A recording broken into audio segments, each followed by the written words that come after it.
Hello there, everyone. Let me know if you can hear me okay. I'm actually just going to hang the mic here on my old mic stand. I'm going to move the camera here in just a second. I have to put my stuff down.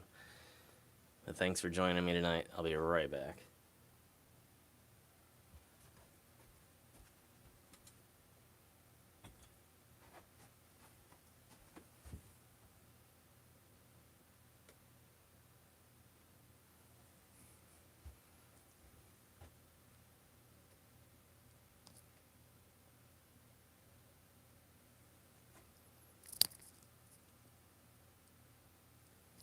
Hey there, Faye, Agnes, Luann, Gary. Hi, John. Yeah, thanks for joining me. I'm gonna try and make this work. So, wow, my picture's still not in frame. Hold on just a second.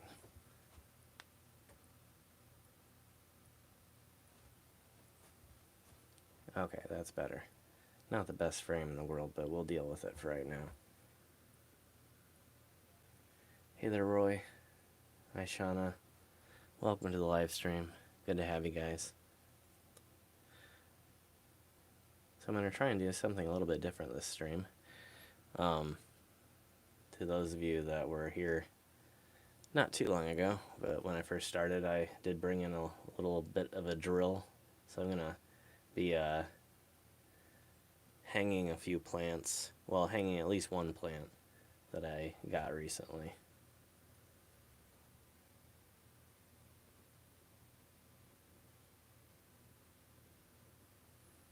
So yeah, I got a few new plants. I got a new philodendron, I got a Philodendron Birkin, and then I got a smaller plant of baby's tears. I'm going to be hanging the baby's tears right back here under my grow light. I might actually turn my grow light down here in a second so it looks better. And I'm thinking about actually switching the camera here in just a minute anyway. I'm kind of talking into this mic like it makes sense, but it's not too far away, so it should pick up just fine. Oh yeah, I have to grab my remote for my for my lights too, because my lights down below me are just like flashing off and on because I just turned my computer on after turning the power off earlier. Hold on.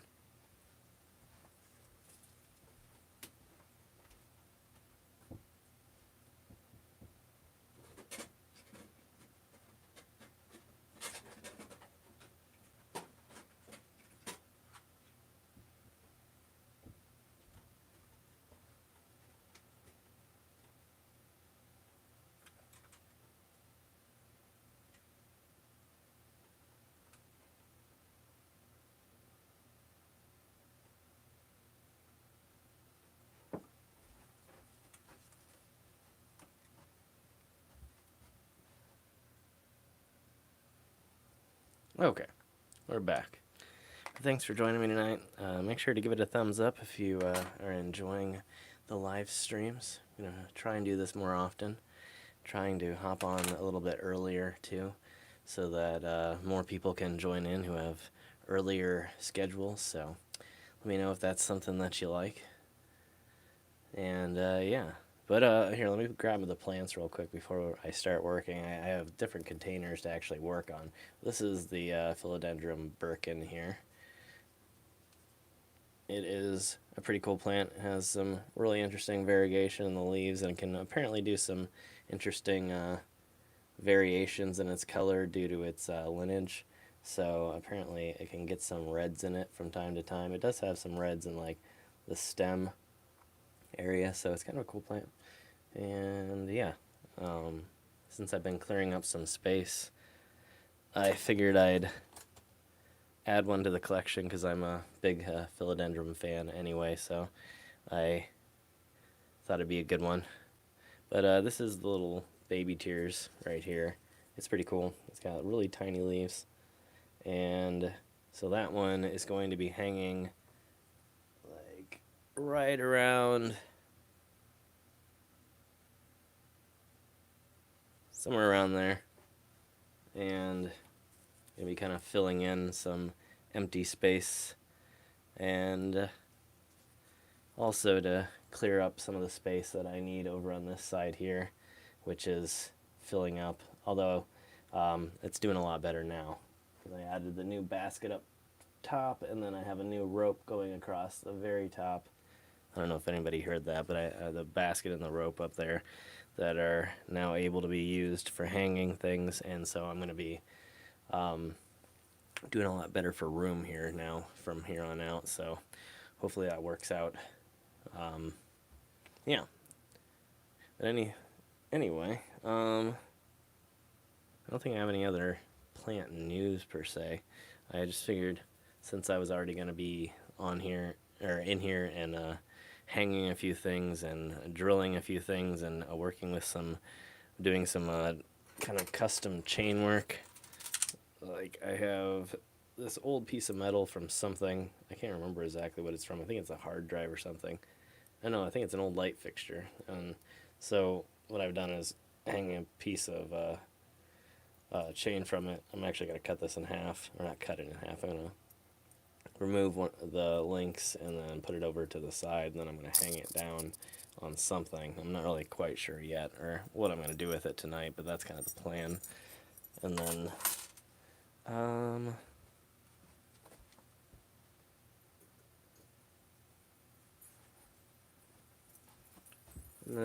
this one here is actually for the baby's tears. It's just a 3-sided chain. So that will hang the baby's tears. And that way it's not super close to the grow light, but it's also not too far away, because it's a pretty powerful grow light. I think it's only about 100 watts, but it puts off some pretty good light, and the sago palm does fairly decent during the winter even. It doesn't quite like the winter, but like it does pretty decent, so we'll see what happens during the summer. But actually I can move this,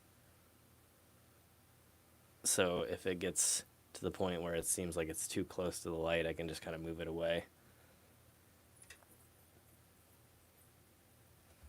And then I have above it, my Asparagus Fern, which is not really a fern, but I have my ferns, of course, behind it. Obviously you can't really see that right now. And I forgot, did I forget to put yeah, I kind of forgot to put a drill bit on, so that could be a problem. Hey there, Amanda. Thank you, appreciate that.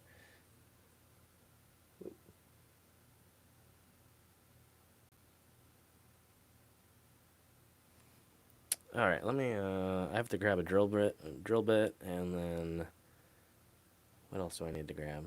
I could do a repotting too. I do have a cactus I need to repot. Let's see here. All right, I'll be back in a second.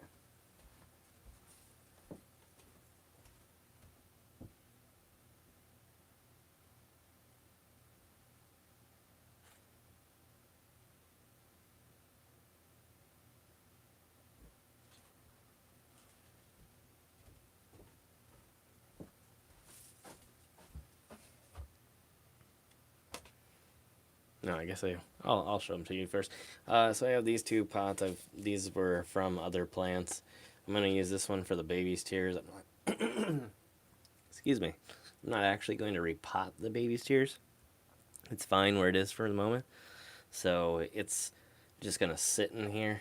I'm gonna put a little bit of gravel in the bottom, so if it gets too much moisture, it'll drain down into the larger pot, and that's pretty much the only way that trick actually works. If the gravel's in the same pot, then the dirt will just mix in with it, and it'll be pretty much irrelevant.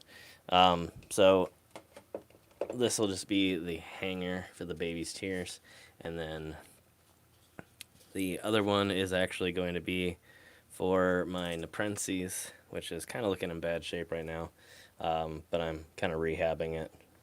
It's not really liking where it is, so I'm going to hang it next to the grow light there. So it's kind of just hanging out here, but it's a little bit picky of a plant, so I'm going to make it a little bit easier on myself and just grow it in front of the grow light, instead of growing it in front of a window.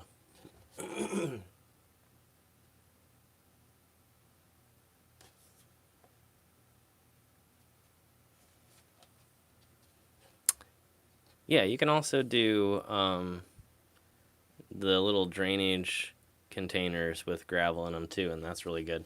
And then you can actually put a little bit of water. Some certain plants like a lot of moisture, so that's a good way to get moisture. You put a little bit of gravel or like aquarium rock in the bottom of the little plastic like drainage containers and or whatever they're made of. I wouldn't do terracotta if you're gonna do the gravel, but and then when you put the water in it, what it does is it over time evaporates and gives you humidity. So.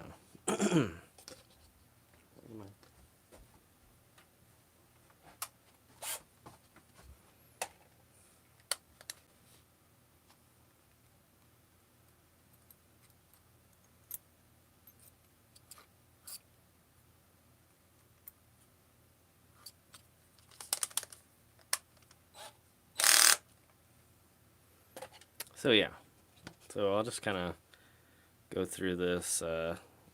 Try to be careful here, but also not try to take too long.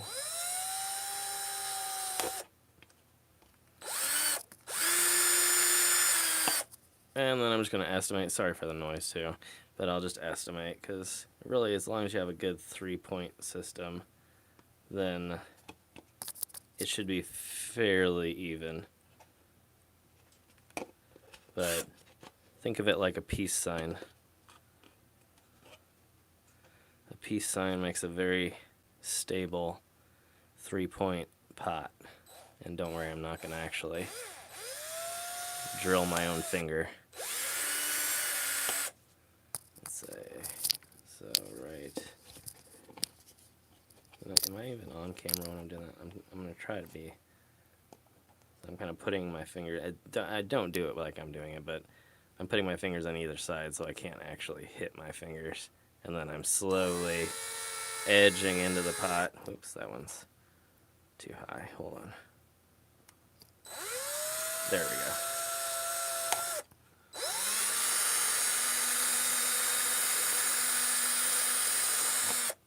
So don't take it as advice on how to use a drill. Okay.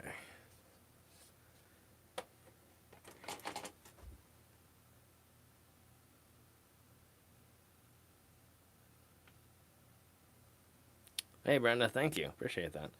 Yeah, we're gonna be seeing a little bit more of them tonight. This is the planter that I'm gonna be replanting the cactus in. I don't know if I'm gonna do it tonight, but and then I believe this will probably be the guy here that it's gonna go into. It's still in its nursery pot. It is an Opportunia. I don't even remember what Opportunia subulata. Yeah, so it's related to my prickly pear, which is also an Opportunia. And a cool cement pot. So, kind of fun. But unfortunately, it was from my split rock, which took a turn for the worse after I watered it. I watered it after 4 or 5 months, and apparently it was too soon. So, they don't like much water depending on the situation. And I think there was not, I don't think it was getting enough light either.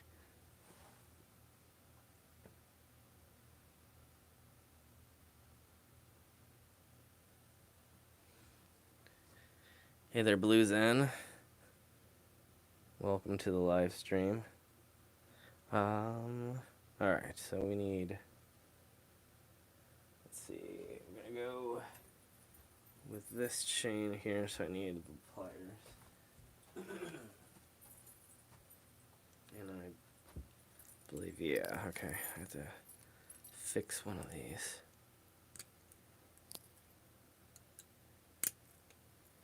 So this is just some plant hanging chain I bought from the store, along with it's actually a piece of some old Jinko jeans. This was where the chain's attached, so I reused that with an S hook, and then put these at custom lengths here. So, oop, I just lost a piece.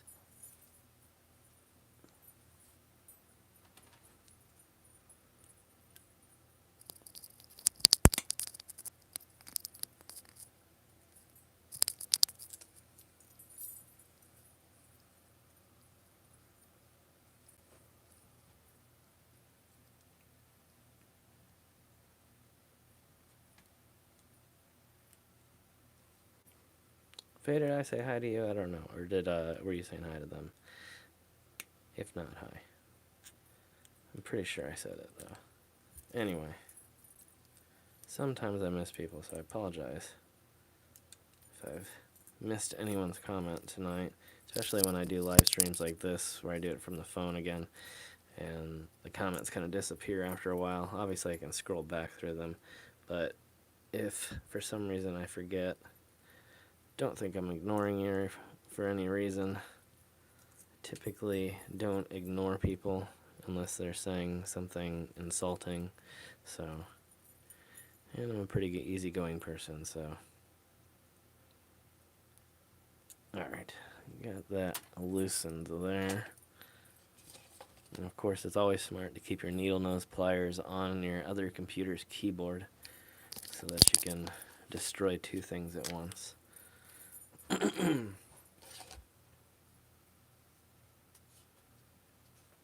Cool. That's what I was thinking, but I wanted to make sure.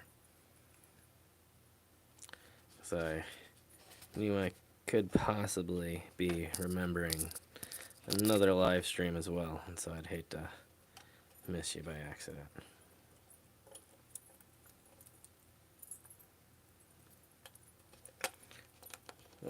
Kind of see we're just slowly hanging it here.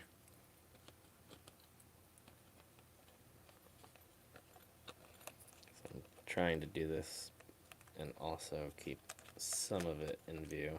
I know I'm not doing the best here.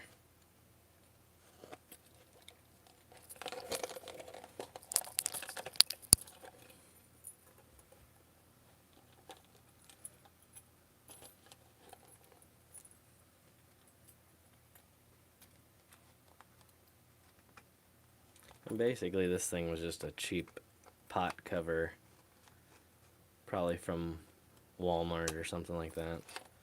So I'm just kind of recycling it so that it doesn't get thrown away.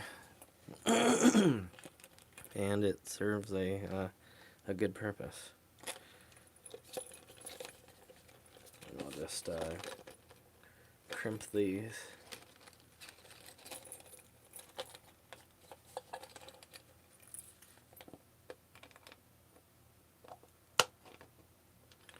And of course, be careful with your fingers. Otherwise, you're gonna have some nasty under the skin lesions and things that are no fun. Blood blisters are not fun. So, yeah, that's our final product there. Pretty even, not 100%. And then, let's see. Hold on.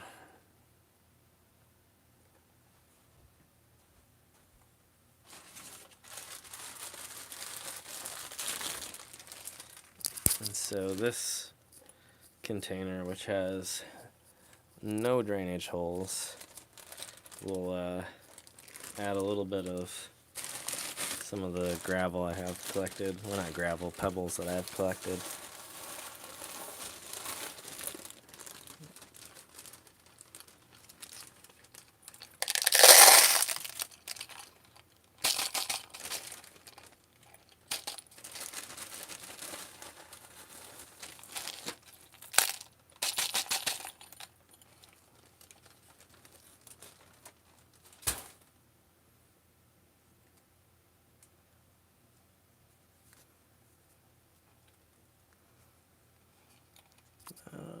You guys can kind of see it.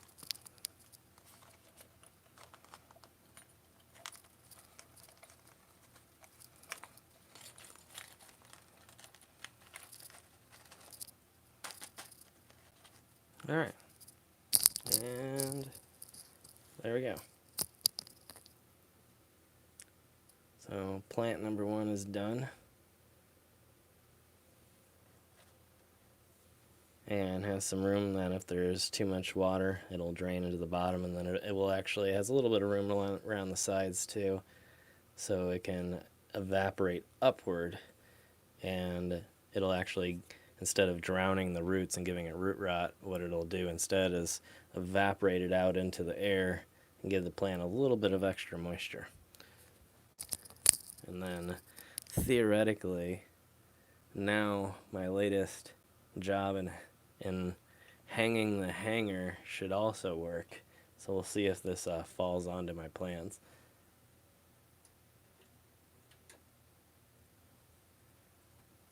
All right. Not half bad. Let's see. Hold on just a second.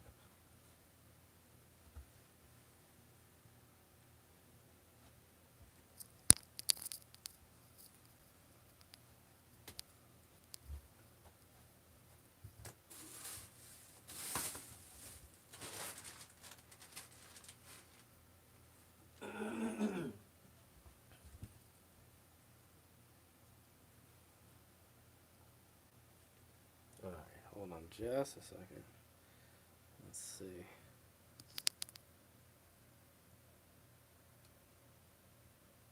Are you kidding me right now? Okay, there it is. There we go.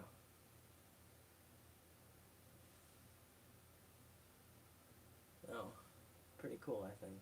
And you can see my little backdrop I used to cover the old dresser that I'm using to hold some of the plants here.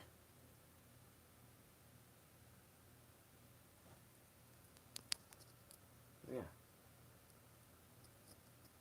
I think I can stretch far enough. You can see there's that one there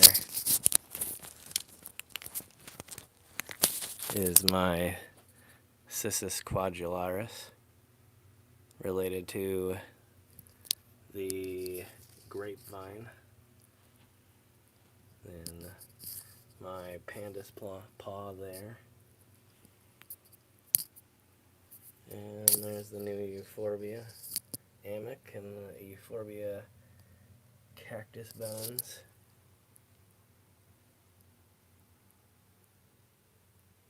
So yeah, there's my little old man cactus up there. And then I just ran into my rickrack. So, and you can kind of see the basket back there. And then you can see the other Euphorbia there with the long leaves. And then the Opportunia there at the top left. And then my other ficus there in the background. It's a woody form of ficus. And there's my Hoya. And my Thanksgiving cactus. And my Drunkard's Dream cactus, which is still in its nursery pot, and it seems to be loving it though. So, yeah. All right.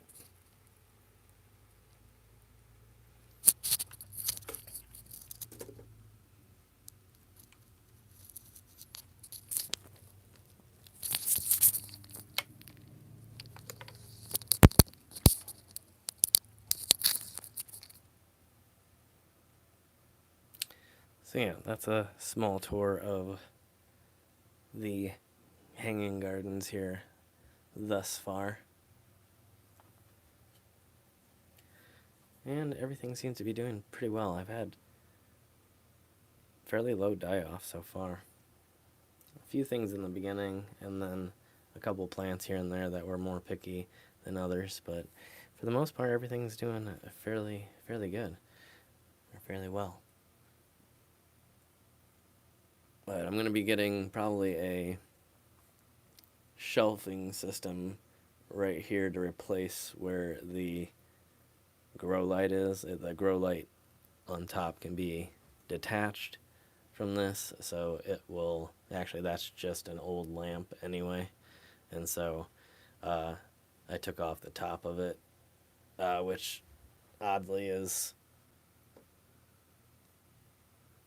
that blue lamp right there is the top of that older lamp there that is holding the grow light at the top.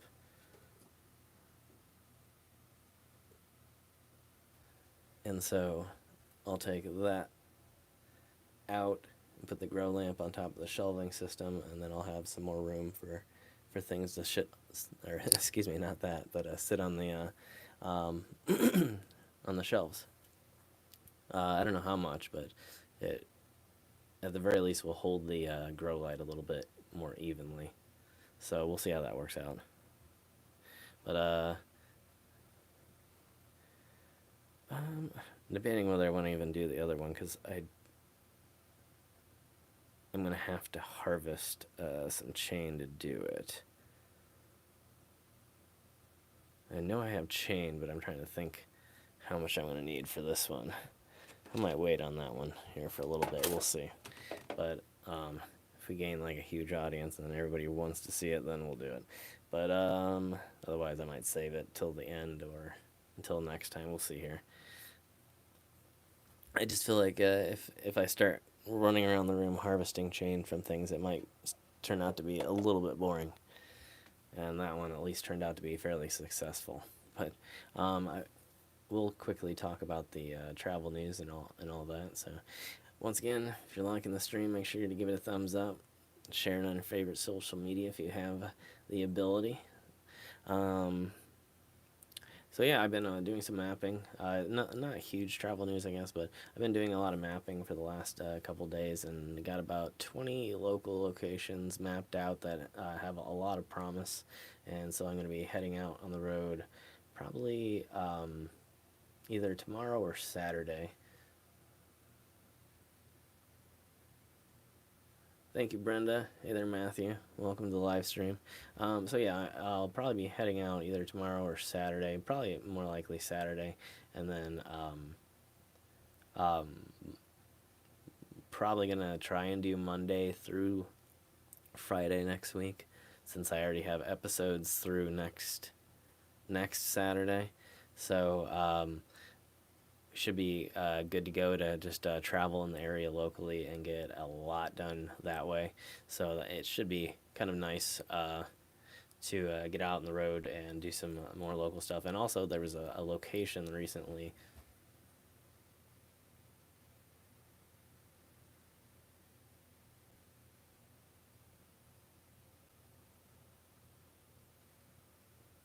There's a bot in the chat I can't see. I haven't seen anything pop up. But if you have an account, I can check it out. But if I see it pop up, yeah, I'll block them.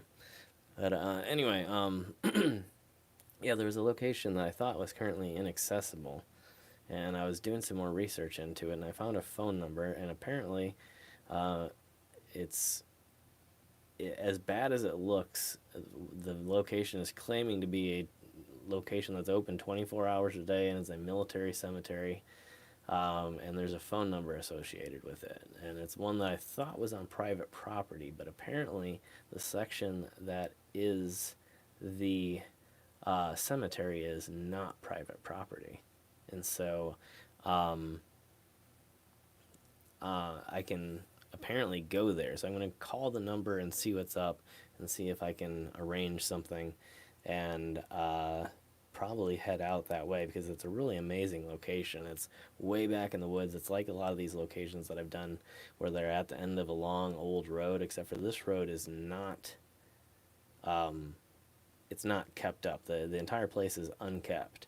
So it's like the road is, I'm not even going to be able to take the road. I'm going to have to be able to take next to the road the entire way, because it's all like thorns and nasty stuff. So it's going to be an interesting location, to say the least.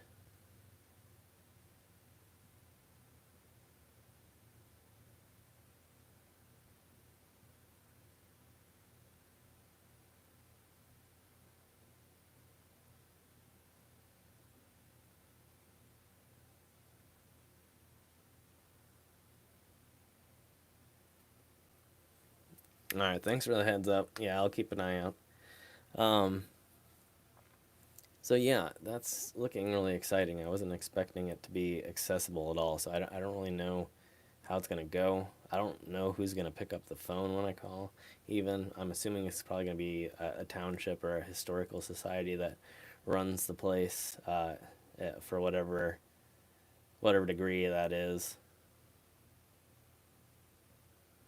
But yeah, so I really don't know what I'm gonna find out when I call, but I'm assuming from the looks of it that I will at least be able to go there and check it out and document it. But it may be pretty hard to get back. Obviously, I'm gonna have to be pretty careful because it's right next. It is right next to private property, but yeah, apparently it is not itself on private property and is able to be visited. Maybe, um, but it's looking that way at this point. So that's the good news there. And that's over in Ohio. Um, so are a lot of the locations.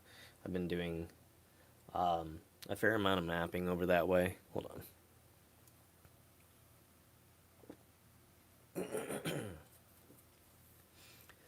But yeah, I've been doing a fair amount of mapping over that way, and it's been turning up some pretty good results. So I'm gonna try and head out that direction. It's not too far away. The area, it's kind of a hot spot. It's kind of an area that I've gone to a few places there, but I haven't done a whole lot of research on it, and so it was a blank area, and so I just decided, let's look into this area a little bit more and see what we can find.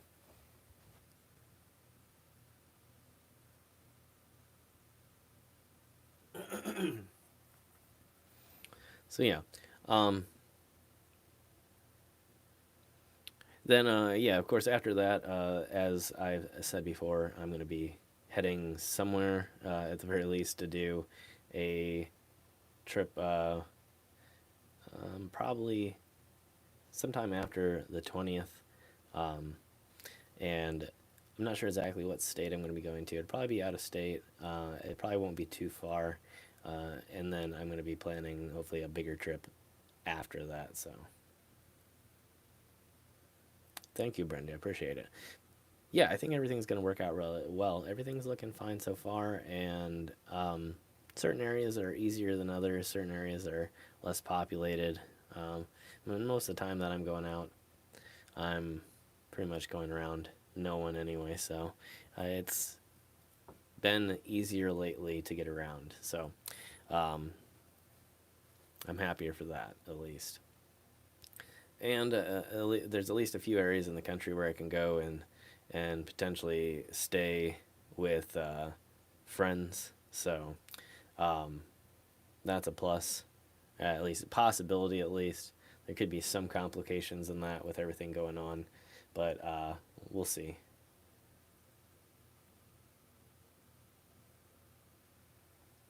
Yeah, I'd love to make it out to New Jersey sometime. Um, yeah, it's been a while since I've been out to that area.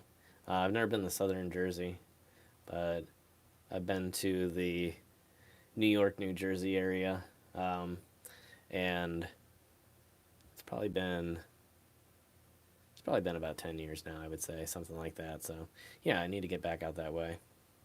I need to do kind of a. I would love to do kind of an East Coast tour and just kind of drive up the coast, up and down, or vice versa, and get a lot done there because there's so much really amazing historic stuff there. It's some of the oldest stuff, uh, the older cities in the country. So you obviously can find older cemeteries and older things there. Obviously, places like New York and all these little cities around there that have been around since like the 1700s, as opposed to like Indiana and the Midwest that has been sort of only built up within the very very late 1700s to like 1800s. So um, it makes it kind of nice to get to places where you can find older stuff. Obviously, you can when it comes to like Native American type things, but that there's definitely not the same type of structure to it. So it's not always evident, and then sometimes they're not existent just because of different um, burial rituals and practices. So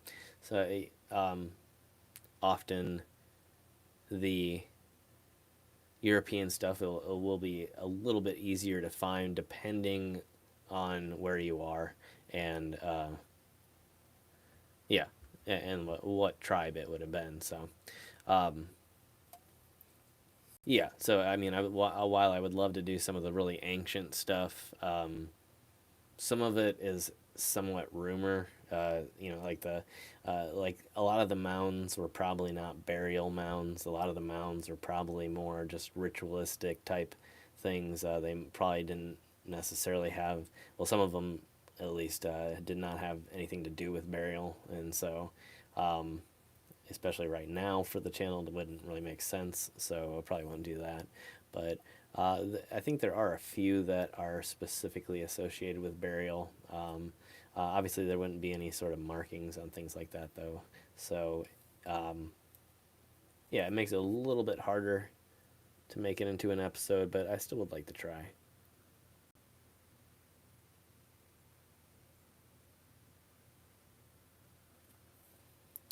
Yeah, I would love to do Maine. I've been wanting to make it up there for quite a while.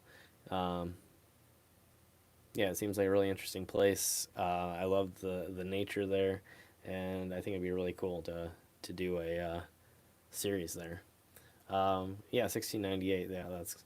That's what I'm saying. You can really find some old historic stuff and stuff that uh, a lot of times you film these 1800 stuff, and of course you get a lot of the international audience that are saying, well, this isn't really old at all, and it's like, well, for here, it really is. It's hard to find anything not or to find anything older than that, I should say.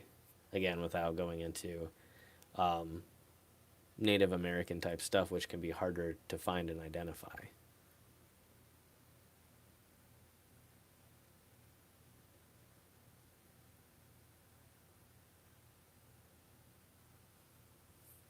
Hey there, girl in the curl. Welcome to the live stream. Good to have you. Yeah, happy New Year. Hopefully everybody's doing well. And yeah, I don't really do the whole New Year's resolutions thing, but if anybody's made any plans for 2022, hopefully you can follow that through and see it to fruition. Excuse me, sorry, I bumped the mic there.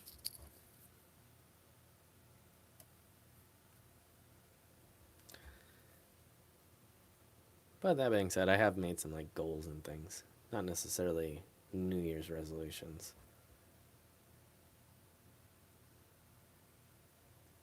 Yeah, I think the last count, I put it up on Instagram at some point. I think when I put it up on Instagram, I was at like 53, and I think I've added a few since then. It might be up to 60 now. They're all pretty jam packed in there, and some of them are small, but quite a few.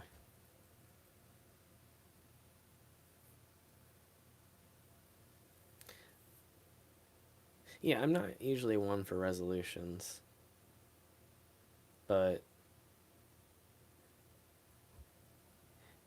yeah, I do have some stuff that I plan to work on in terms of like, career goals and things like that.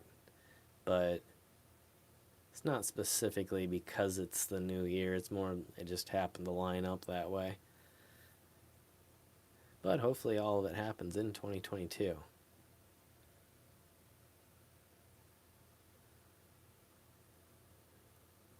Thank you, girl in the curl. Yeah, apparently the only thing I can't keep alive is grow lights. I just lost my main grow light not too long ago, so I was kind of jokingly saying the other day that I just can't seem to keep my grow lights alive. But everything else, for the most part, is doing really well. But a few things that have come close to the brink, and then I've been able to save. But thankfully, lately, I haven't really had problems with anything. I've more been adding stuff and rearranging things. Of course, I rearranged a lot of my ferns so that they're getting better light. But yeah. Yeah, I've been doing quite a bit with the plants recently. Been doing plants for my parents as well. And then, yeah, I might do some other stuff with them too. But I would love to do some content about it. Uh, Definitely probably not going to be able to do it over on this channel. But we'll see. We'll see how it goes. I'm going to keep doing streams over here. But if it makes sense to do some of the plant stuff over here, I probably will. But I might save it. We'll see. I'm not really sure. Yeah, I'm a big fan of the ferns. I just saved a blue star fern that was about to die, which was like, I think like 60 or 70% off, because they thought it was dying, and the only thing that was wrong with it was it wasn't being watered. But lo and behold, over a month later, I think, I have a very, very happy and healthy blue star. I just watered it, so I gotta, hold on. I don't think I've even lost one leaf. I don't think I've gotten any leaves with browning. It like loves it there. It gets plenty of light there. It doesn't get too much light there. It seems to be just absolutely loving it there. I've only had a droopy once because I didn't water it soon enough, but that was like the first time. And yeah, it was on the clearance shelf in one of the big box retail stores and about to die. And it was like originally like $14 or $15, I think. I don't know, maybe the price was on there. I didn't even see. I don't think I've changed. No, I haven't replanted that one yet. But yeah, it was like $14 or $15. I think I got it for like $3 or $4 or something, maybe less. And yeah, haven't had any issues with it. Didn't even have to deal with any die off. So it's crazy what some of those big box stores will do, and when they'll give up.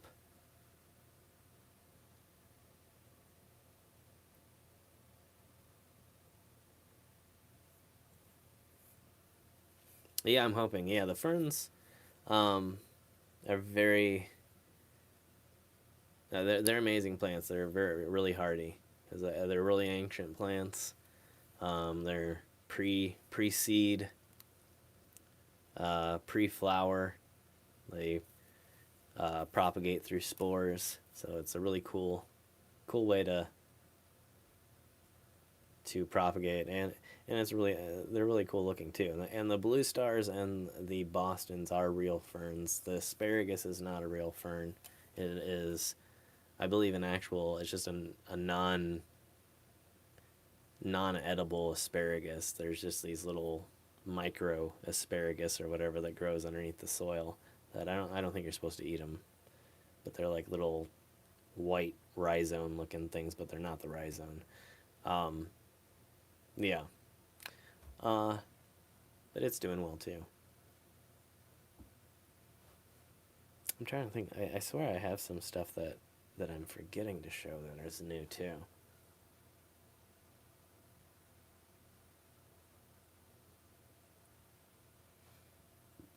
I don't know. I'm probably gonna go out tomorrow and take a look at a few things too. I don't know how much I'm really gonna buy. I might buy a plant if I can find something small and interesting. Depending, it just depends on what it is. There's a few things that I've been eyeballing that could fill out the last few spaces of my shelf too. So we'll see. It just depends. But yeah, I might have another kind of plant haul stream to do later on this week. I'm also thinking about doing a separate Instagram where I do only the plant stuff, because the plant stuff doesn't seem to do quite as well, and there seems to be a lot of people that like it still though. So I'm thinking about maybe doing something where I can do only plant material, either Instagram or maybe TikTok, but I kind of like doing the still photos as opposed to the short videos. But we'll see how that goes. I don't know. Also have the Twitch stream coming up. I thought about turning the computer on, doing it tonight. Not sure, but we'll see here. Uh, Everything seems to be going pretty well tonight, though, so we might do it. We'll have to get all logged in, and that would take a while, though. We'll just see what's up with everyone and what everyone's wanting to do. But either way, if I do, it'd be a dual stream, so it's not like anybody has to worry about leaving or losing the stream here. So no worries there. But let's see if there's other travel news. I swear there's something else that I am missing. I think I said yeah, I did say last time, but yeah, I'm hoping to go to California again, obviously, and out west again, in general. Probably a lot shorter of a trip, but hoping to pop out there for a little bit at the very least and check out a few things.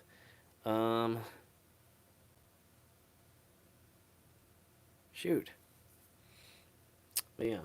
Oh, yeah, there should be, let's see, at least 2 new episodes that have come out on 539. So if anybody hasn't seen the new episodes, they have been coming out Saturdays and Tuesdays. So we just had a new episode last Tuesday, and then the one before that on Saturday. And I haven't shared any of that on Instagram either. I need to do that too. But yeah, if you haven't seen them yet, make sure you go check them out and let me know what you think. If you like them, it'd be great if you could leave a comment and a thumbs up. It obviously helps a lot right now.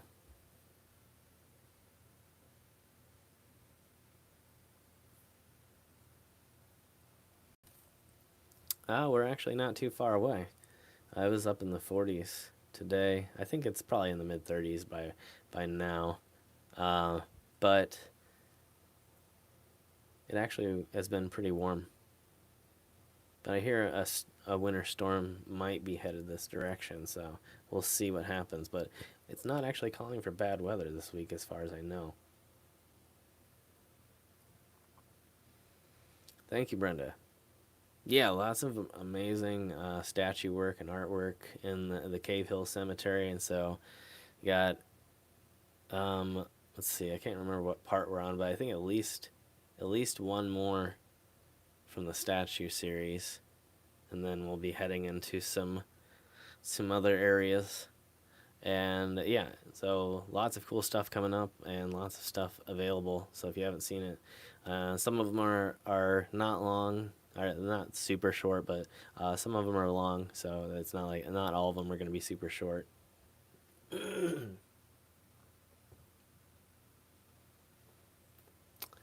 Yeah, well, there's always a possibility here in January. It dropped down. It got down to about 10 or 11 degrees a couple of nights ago.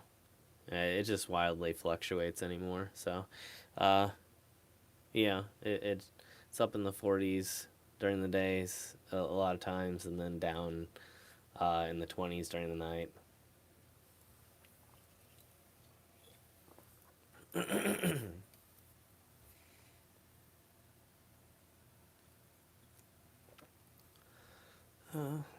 I keep looking around like I'm gonna find something.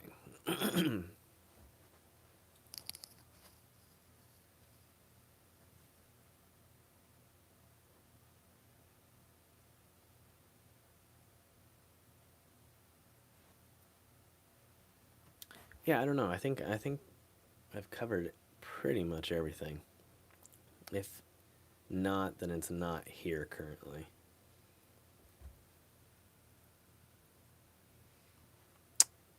Oh yeah, it gets down pretty cold here.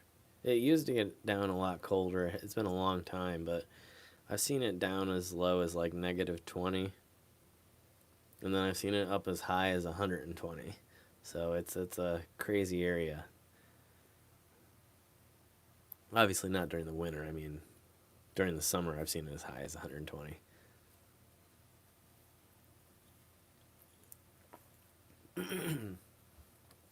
And then not too long ago we had, I think, a century-long record-breaking temperature fluctuation in which it got to like 80 some degrees during the day and then dropped down into like the 30s or something during the night. So it was like, I think we had like, it was like you could wear shorts during the day and then it snowed at some point during the night for a little bit. Like, I forget when that was, but it was like it was like something like a 40 plus degree temperature change in a single day or something like that, or somewhere around that. I can't remember exactly. It's been a while, but yeah, it's this area is crazy with weather.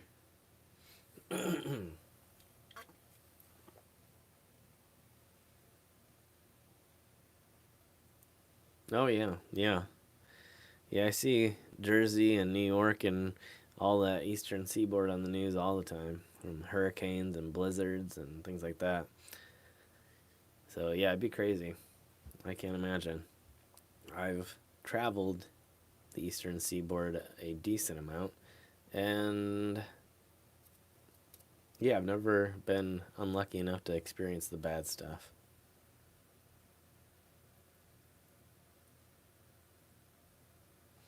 So, well, at least not too bad. I've seen some storms, but nothing crazy. Oh yeah, yeah, the desert's definitely, because yeah, there's nothing really to keep the heat in. You got all those light killers, so all the sunlight's reflected, and then during the night, the temperature just drops. At least sometimes.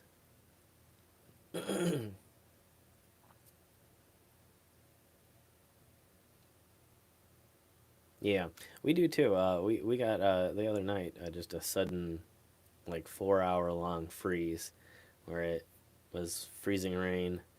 It was like 30, dropped down to like 30 degrees, froze for like 4 hours, and then warmed up to like 30, like 34, 35 degrees and melted. So it was kind of crazy. Yeah.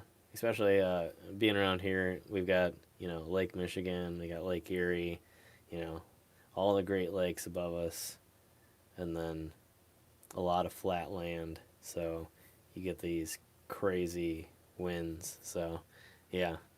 But yeah, there's still some places out east that get some worse weather for sure, especially when you get near the ocean and still have the Great Lakes not too far. So,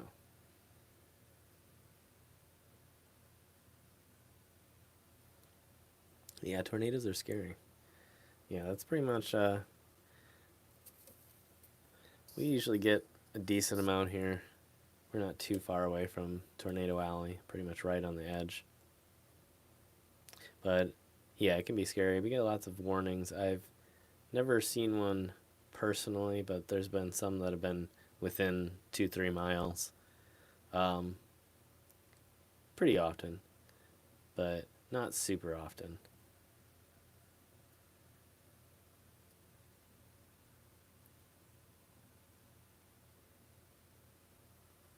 UAE was hot.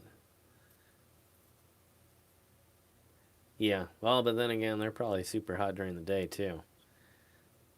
I'm sure you're looking around the hundreds.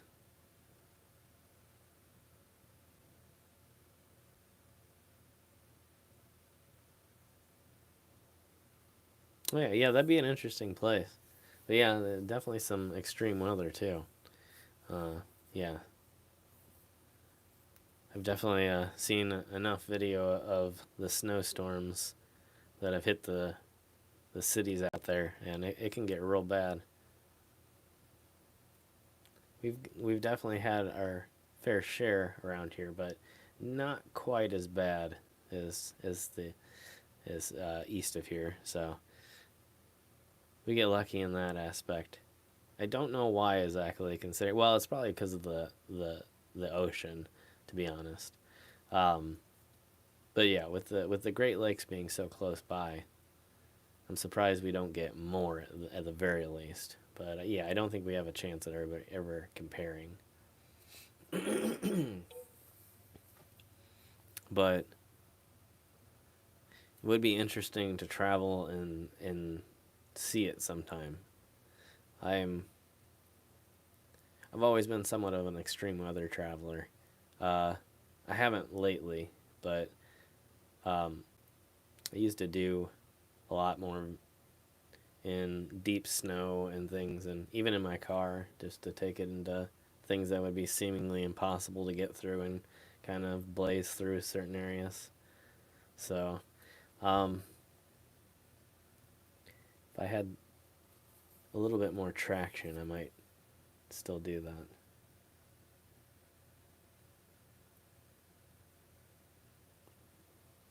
Yeah, I've heard Oklahoma has a lot of tornadoes, but I think they're kind of dead in the center of tornado alley.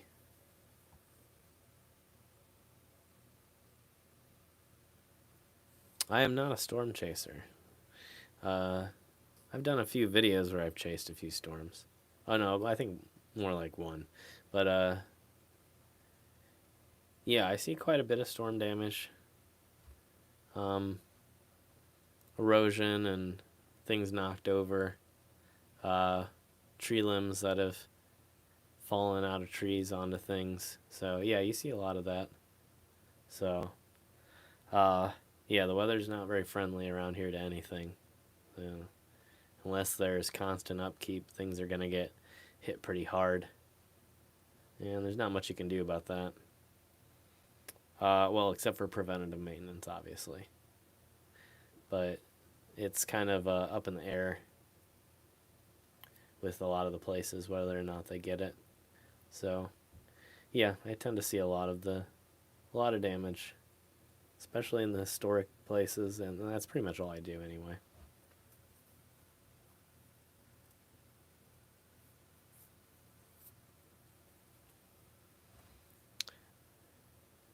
Yeah, I mean, you get a lot of that flat prairie land and grassland, and yeah, there's really nothing to stop the weather from blazing on through. So yeah, I know we get a lot of crazy stuff here too, where it's like sunny one minute, raining the next minute. Sometimes it's the cloud is so on the edge of you that it's sunny and raining at the same time, and then it's yeah, it's crazy to be in areas like that.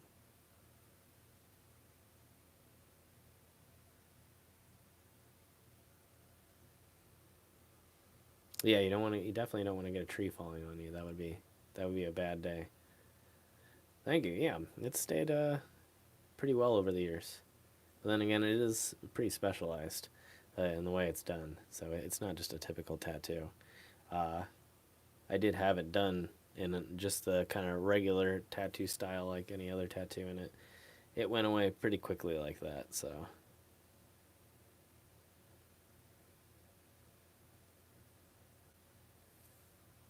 yeah, the guy that I went to was specialized in palm tattoos.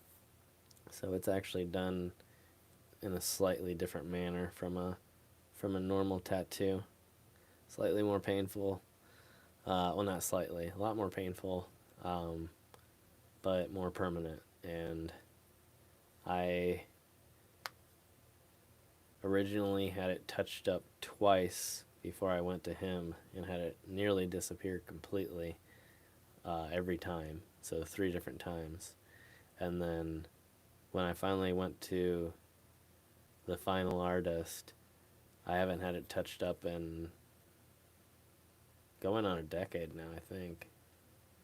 It's been a long time. At least I think it was 8 years. Thank you, I appreciate it. Um, yeah, I need to go in again. Been kind of delaying, but soon I should be going in for a little bit more ink and redoing my nose tattoo, or not tattoo, excuse me, my nose piercing.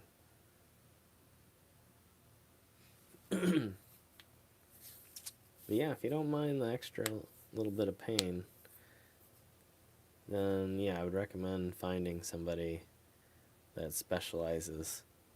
And not a lot of people do. I had a few people laugh at me and just say that, We don't even do them. There's a lot of shops around here that won't even do palm tattoos because they don't know how and they think it's going to disappear. That it's something basically just for tattoo artists that are willing to continually do it over and over and over again. And if you find the right person, it actually will stay.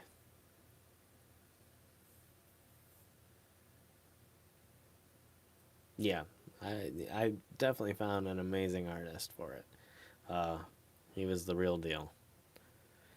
One of those magazine worthy, and I'm pretty sure he had been published a few times. So yeah,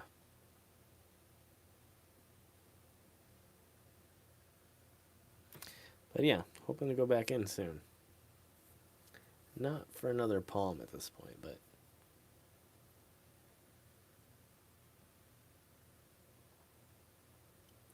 um,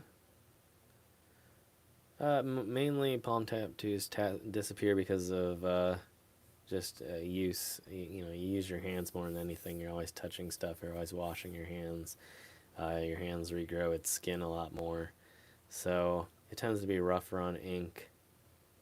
Um, yeah, and so you have to kind of do it in a different way that's a little bit deeper. No worries. I'm always happy to answer questions. But yeah, yeah. So they go a little bit deeper, and they do a lot of little tiny dots, and then you connect the dots, and then you do a bunch more tiny dots, and then you connect the dots again, and then you do it a bunch, and so it's just basically back and forth and back and forth and back and forth, and then dot dot dot dot dot dot dot dot. So yeah, it's not just like your average tattoo where they go over it a few times and they're done, then they do the shading or whatever. It's just constant, one after the next, after the next, after the next.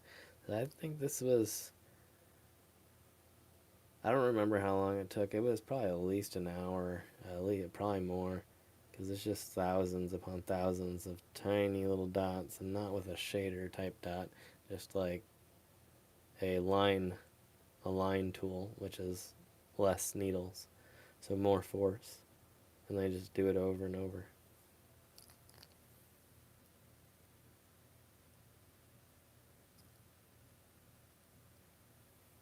Yes, very tedious, and yeah, it is very painful. It is not for the faint of heart, and whoop, there we go. Okay, and yeah, if you're not a tattoo fan, yeah, definitely don't do a palm tattoo. And if you never had a tattoo before, don't do a palm tattoo. That's gonna ruin it for you.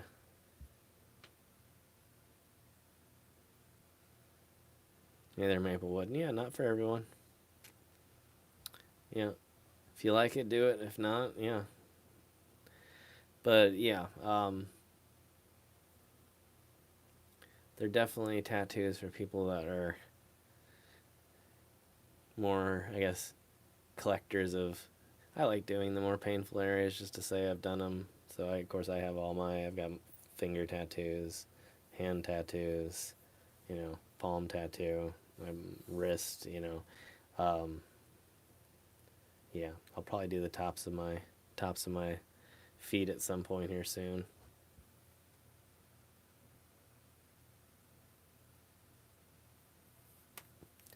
Yeah, I would imagine legs, ankles, the top of the feet, anything, anything really bony that doesn't have a muscle layer is going to be painful. So yeah, because it just kind of feels like the needles are bouncing off your bone. So yeah, it's not the most pleasant experience, but I like going in and getting tattooed anyway. So it's kind of like therapy in a way. So even when it does really hurt, it's not the worst thing in the world.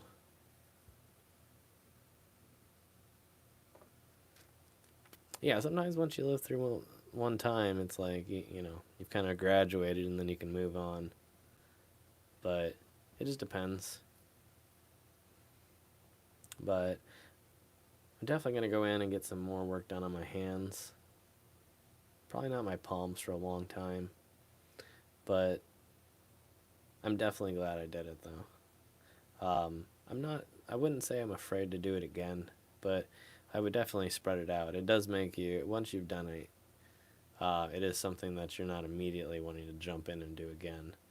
Will say that I didn't really care to go back again for a long time to do that, but like, I can't say I would never do it again though. but but yeah, it's been a while period. I don't remember the last time. It's been probably since I started the channel. I don't think I've gotten any new ink since I started the channel, which is kind of sad. But it'll probably change this year. That was supposed to change dramatically in 2020 until everything happened. So that was unfortunate. My scalp. Yeah, I would like to do something eventually. I'm not one to go like really bald, but I do have it short on the sides, so there is a possibility of doing some like head work and stuff. But I'm not really sure. It'll probably be a while, but I would definitely not be afraid to do it. But yeah, but I have no immediate plans to do anything like that. But eventually, yeah, I'd love to. But I guess the only bad part is obviously I'd have to shave my head. So I'd have to get like a big piece. Otherwise, it'd look really strange for a while.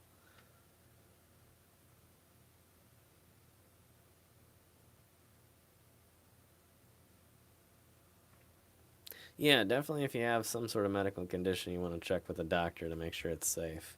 You don't want to go in and get something and have any complications.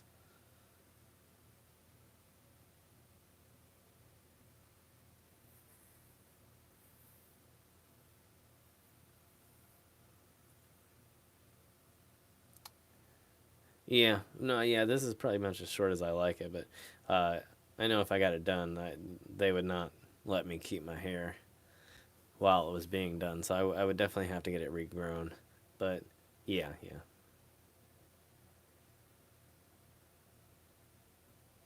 Yeah, they do make really good fake tattoos. They even have like real fake tattoos, which are tattoos that they do on like the top layers of the skin. And so they fade after a couple months and they're just completely gone. So it is real needles. It doesn't hurt as bad as much as far as I know. I've never gotten one, but yeah, it's like a temporary tattoo that actually goes on the same way as a regular tattoo.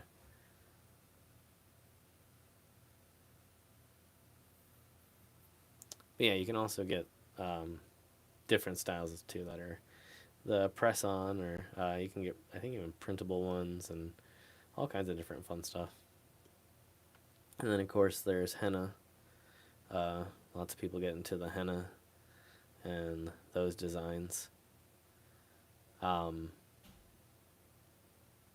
Depending on what you're looking for. But yeah, that's like a permanent skin ink that fades off in a couple weeks. So there's all kinds of fun stuff that you can do in terms of body mods, body art that is non-permanent as well. And lots of people do like non-permanent piercings too. Not that that would be something that anybody's here is necessarily into, but an interesting topic in and of itself. The subdermal piercings that usually reject after less than a year or so, and then eventually just pop out.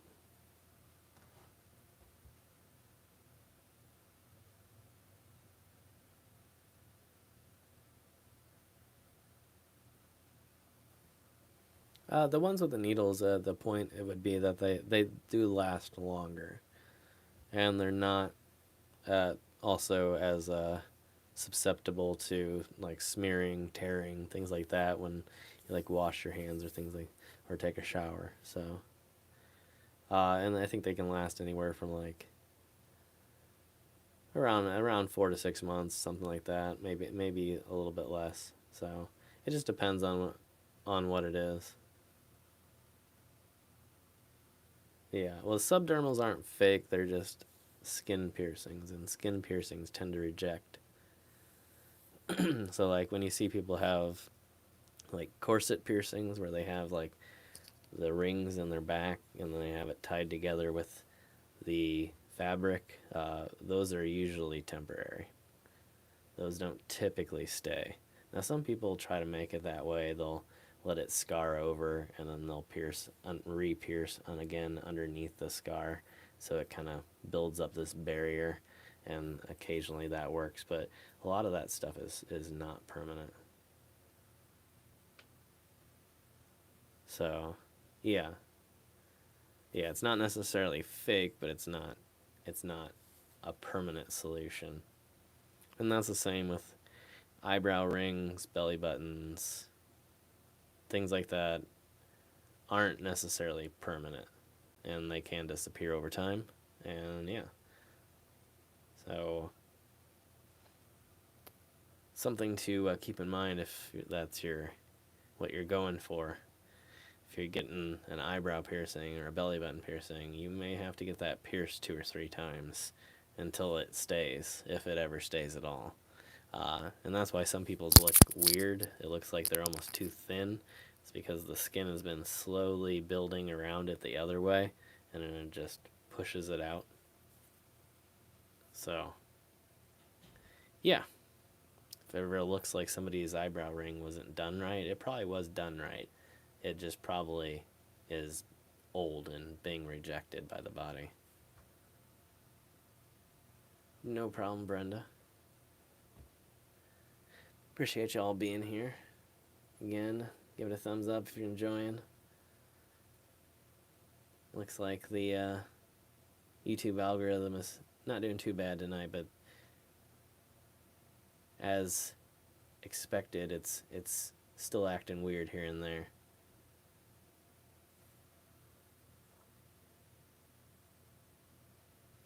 Good night, girl in the curl. Thanks for joining us.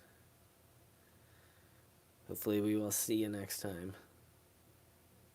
But yeah, I know it is kind of a weeknight though, and getting kind of late, so I understand a little bit. But that being said, I remember a time when we had like between 20 to 40 people, or 20 to 35 people, I guess, maybe, to be maybe slightly more accurate, during our late night streams. So I do remember a time when YouTube tried harder for sure. But yeah, I don't know. Might just be the weird schedule recently. So, but we'll keep it going for a little while here. Since I pretty much have everything done, I've got all my batteries charged, ready to go. I've got all my equipment packed and ready to go. I'm finishing up all the plant errands, and yeah, I'm gonna be ready to go out on the road whenever. So hopefully the weather stays good, so that I can actually do that, but we'll see. It's been kind of random recently and a little bit unpredictable. Excuse me. I hope that wasn't too loud.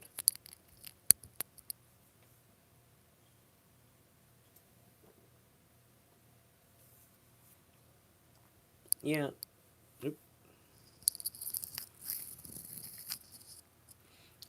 Yeah, YouTube is a little bit more finicky these days. If you take any breaks whatsoever, especially for a longer period of time, then they're not very friendly in terms of when you come back. So some of it's that, and then yeah, some of it is obviously the schedule being the week, but I've got to, yeah, I just got to work harder at it and recover the channel a little bit more. But with going into the other stuff, I don't know how much I'm going to work on it, but I am going to continue to try. I'm going to keep doing streams like this a few times a week, hopefully, and then I'll be doing Twitch a few times a week, and then every once in a while I'll be going out on the road and doing travel stuff, and hopefully we'll be taking the live streams on the road as well. And then probably use this for, just as we've used in the past, to do the hotel streams, and then maybe do with Twitch, do the on the road streams, where we're actually broadcasting while traveling on the road, to have the mounted camera in the car so that you can see the trip as it plays out, and get a little bit of behind the scenes view of the episodes before they come out over on 539 Productions. So I thought it'd be kind of a fun way to still get out there and film for 539 and still be productive on that side of things, but at the same time still bring an audience along with me and do that live content. So I think for right now that's how I'm going to try and do it. We'll see how well it works out. But yeah, it's looking good so far. I've been planning the trip at the end of the month a little bit. Like I said, it's going to be a pretty short trip, but probably end up spending a few days somewhere, and then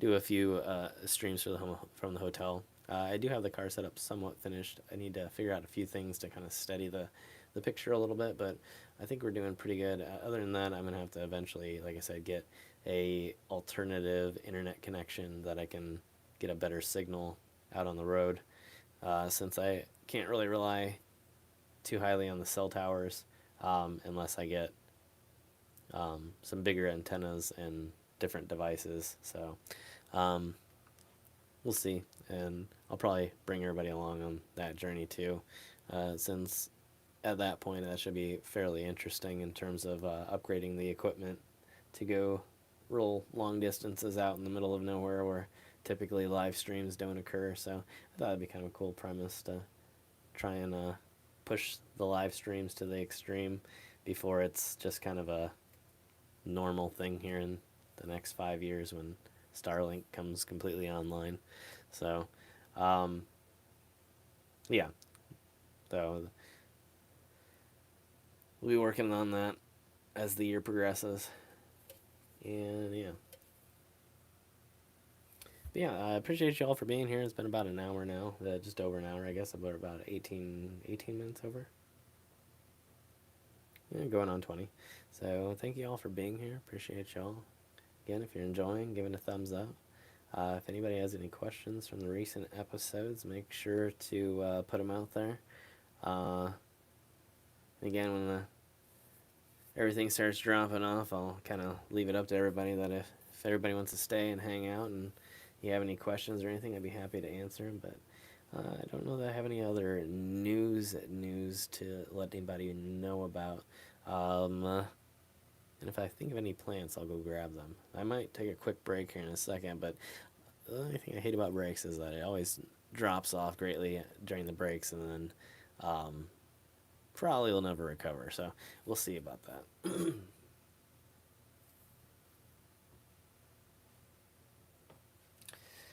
So yeah.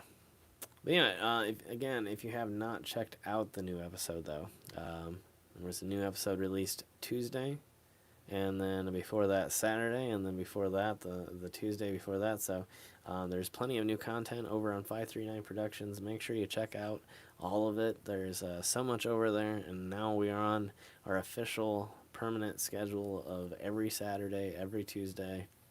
We've been doing that for a while now, so don't miss out on that. And again, if your phone is not going off, your notifications aren't working, don't worry. The episodes are over there waiting for you every Tuesday and every Saturday, no matter what. So so far we're keeping the schedule pretty good, and we got plenty of new episodes waiting to be edited and filmed, so it shouldn't be any more problems from here on out. Hey there, Patricia. Appreciate it. Thanks. Yeah, lots of new stuff.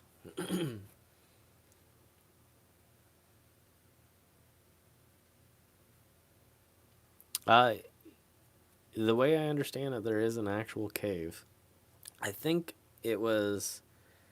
And there's a recent episode where I went and I saw the gate to nowhere, where it kind of went off the side of a cliff, and I think the cave was actually underneath that in the cliff. I believe it's sealed to a certain degree. I think there's like bars there now. I think you can get in if you're like the right person and ask permission. Um, um, by the time I got to that point where I was going to do that, I was at the last day, and I still had a few things left to film, so I am going to be heading back down, uh, and also to try and get a closer look at that the lost mausoleum, the mausoleum behind all of the vines that should be visible and may actually be open to put a camera in.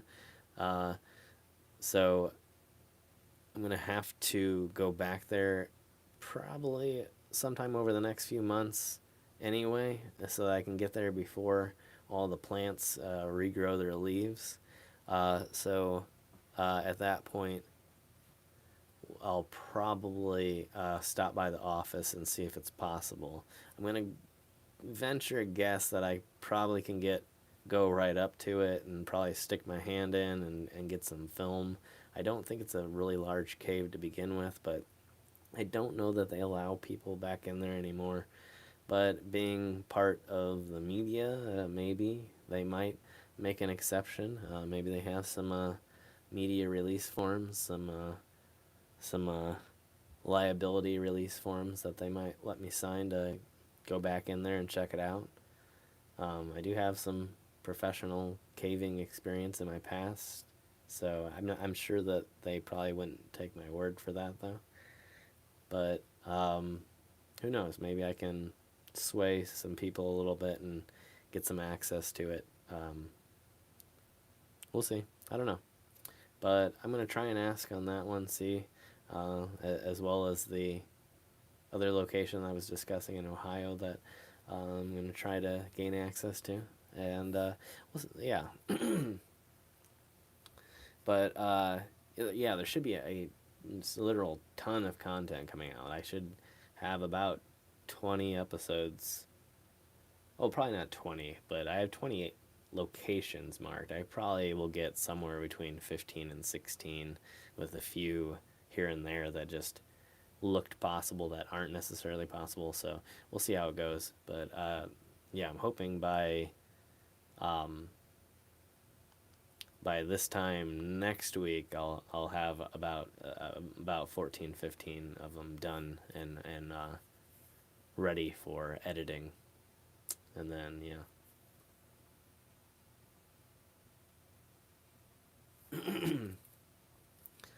yeah, I think it'll be really interesting.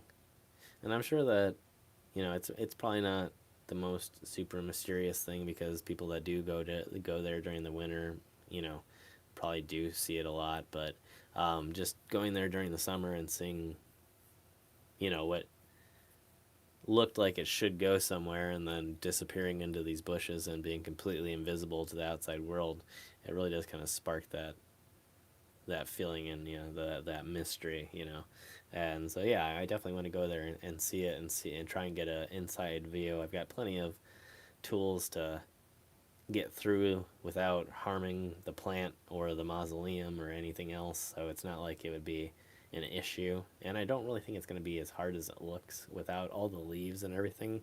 I think it's actually going to be pretty easy. It's just seeing where you're going and getting the proper lighting and everything that's the real trick. So I think with it being wintertime and there not being leaves on there, kind of just sticking your hand through and getting to the doorway is going to be pretty easily accomplished. Yeah, and me as well.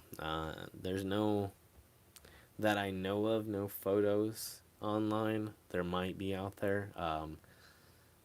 When I was looking at photos online of the place, I didn't see any specific really looking inside that location, I might have missed it. But yeah, I think it'd be really cool. So, as long as it's not sealed up permanently. Some places are, but um, yeah.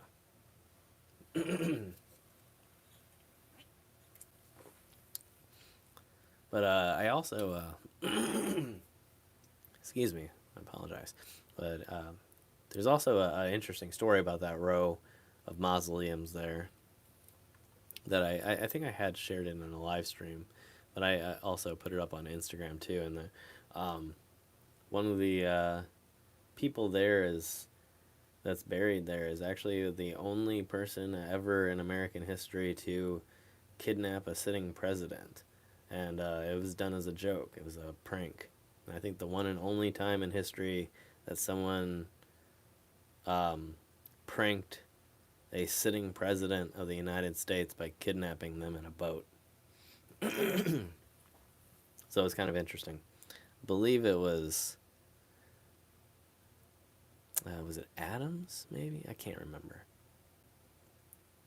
I've got to look up the story again. It's been a while. But yeah, I didn't find that out until afterwards, which I was kind of angry that I didn't find that out until later because it would have been such an interesting thing to put into the episode. But nonetheless, it was an interesting factoid that I put up in some other areas. So another reason to check out the other social media, Instagram, TikTok, and whatever.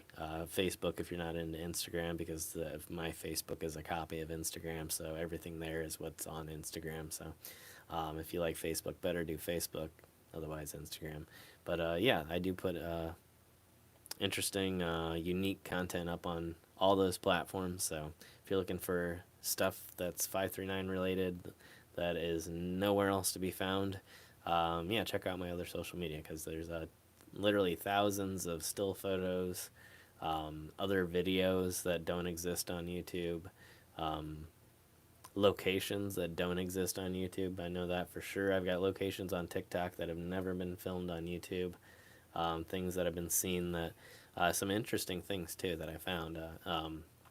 I went to one place I never filmed an episode in, and I really should have probably, but yeah, I put a few different videos up of the cool things that I found there onto TikTok, and so yeah, I know some people think it's a terrible platform, but there is some really interesting stuff. It just depends on who the artist is and what they're putting up there. So yeah, if you're looking for more 539 content, that's one of the places you can go, and you can find some really, really interesting videos in short format, usually 3 minutes or less. Not usually, it has to be 3 minutes or less.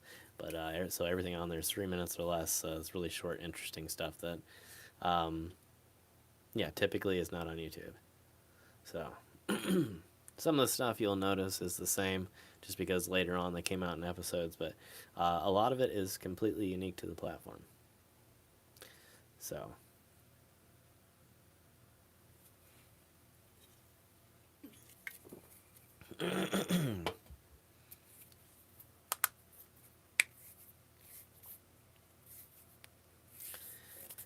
all right.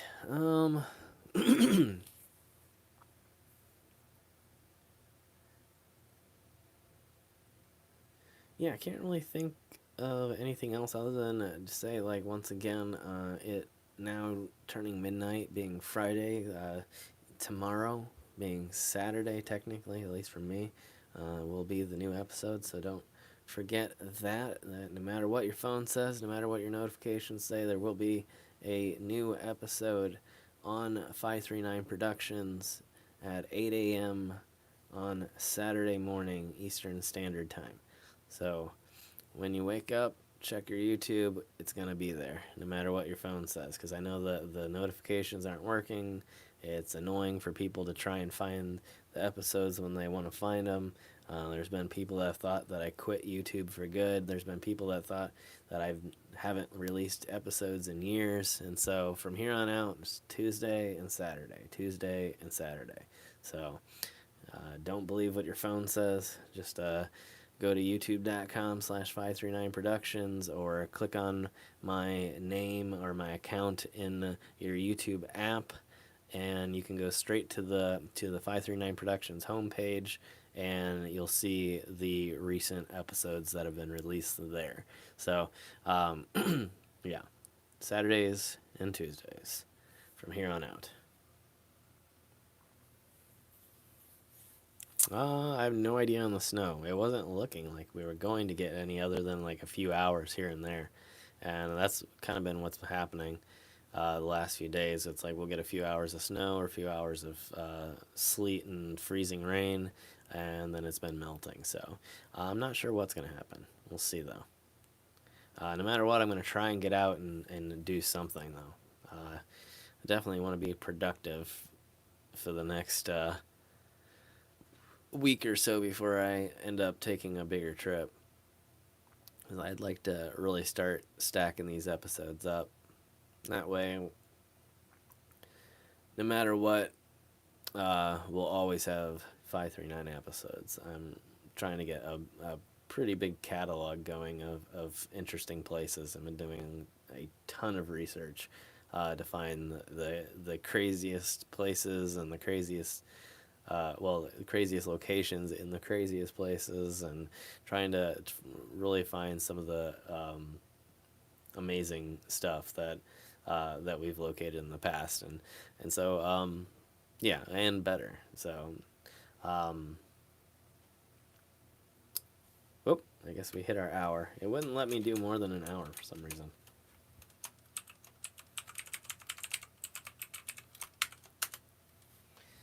But yeah, the other thing is adding the lights in, so I don't actually have to worry about my computer screens being lights.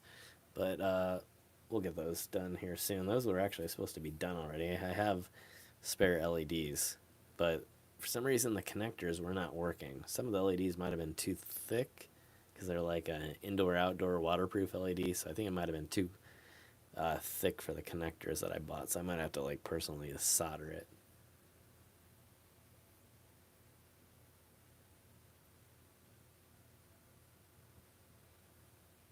Yeah, the snow is much better than the ice. That is for sure. So yeah, hopefully, yeah, that's kind of what I'm hoping for too, because I don't want to get stuck inside, and I definitely want to remain on schedule. And not that that's going to change, even if I get stuck for a day, but I definitely want to continue getting work done here over the next few weeks. So hopefully we don't have any surprises, but you never know. Sometimes the weather says one thing and it's doing something completely different outside, like right now. It's like half the time it says it's raining and it's not raining, and then sometimes it says it's not raining and it is raining. So the weather can't even predict what's happening right now, so I don't really ever trust what's happening in the future. I just sort of keep it as a rough estimate of what potentially could happen. So I think that's the only thing you can do. Hello again, Roy. Welcome back. Good to see you. So yeah, it's so random around here. I never know what to think, but that's part of one of the reasons I'm building the focus up and working on it in the background. I want to eventually get something that's pretty capable of tackling a lot, and something that I can kind of beat the hell out of and not worry about. So that's kind of why I'm going in the direction I'm going in terms of paint and lighting and things like that. That way, like, no matter what, no matter where I am, I've got a reliable something that can get me back home or back to the hotel or whatever it is at the end of the night. Even if I'm out in the middle of the back roads in a snowstorm, or if I'm in the middle of a really hot desert or wherever it may be, I don't have anything that's going to fail on me or not be able to make it through because of traction issues or deep snow or deep water or whatever it might be. So just gonna try and make a fully capable road trip vehicle that's yeah, capable of anything. But I have a couple videos documenting the beginnings of it here on the channel, on this channel actually. So if you're ever looking for any of the some of the things so far that have been done, you can actually find that on the full episodes on this channel, which haven't happened in a long time, but I do have some of my headlight stuff that I've done, some of my painting stuff, the paint prep that I've done, some of the stuff I've modified, my different interior work and things and repairs that I've done. So there's a lot on it, but a lot more to go. Hopefully to be done this year. Really haven't had much reason to do it over the last few years. I haven't been traveling quite as much, so I'm hoping to travel more to the point where I actually can justify it and need it. So we'll see. But you never know what the year is going to bring, I guess, at this point. So, yeah, it's sort of just temporarily on hold. Actually, it needs a new battery right now. I'm pretty much a new battery away from probably driving it again, and then a new paint job away from looking good again, and then a decent amount of mods away from being the perfect road trip vehicle. But it's getting there though. So, but yeah, I just had another battery go on me for whatever reason. I don't know. It might have sat too long while I was doing other projects, and for whatever reason, I got it all charged up and took it out on a trip and went around for a little bit to make sure the battery was charged, and then the alternator had plenty of time to catch up and get the get it to where it could turn off and then turn on again successfully, and then it just would not work. So it looks like I blew through another battery, and I'll have to get a replacement there. So we'll see. Probably get that done in the next few weeks, and then start in again on paint as soon as spring comes. So, which paint is not painted, it's going to be bed liner, so truck bed liner. So it'll be a really interesting look, really cool, kind of off-road, kind of going for a off-road kind of Mad Max-ish type of look for it. Not to really look super fancy or anything like that, just to kind of look like a car meant to go through hell and back, So yeah, hopefully that'll finally get back on track this year, and then we'll be like I said, heading out on a bunch more trips.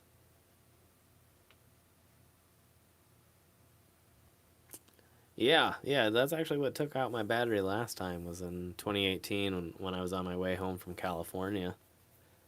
And I hit the Nevada-Wyoming border and ran into a snowstorm that lasted all the way through Nebraska, and it cracked my battery. And then I had to walk to Walmart to grab a battery and install it by myself in the hotel parking lot. It was a very, very lonely, long, several thousand-mile trip, so, but a lot of fun.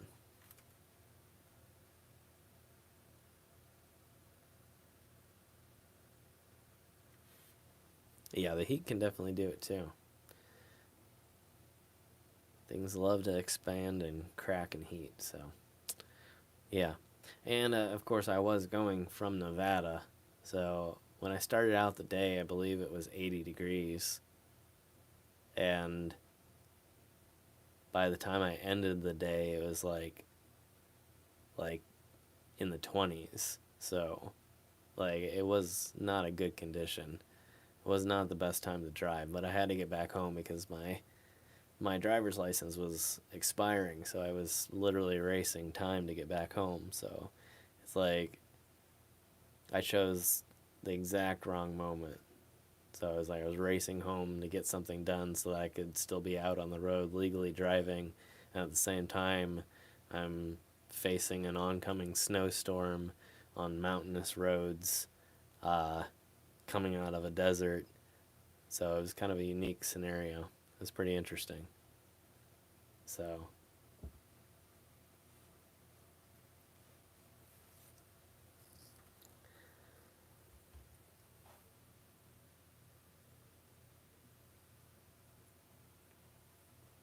new car shopping. Yeah, every once in a while it does need to be done.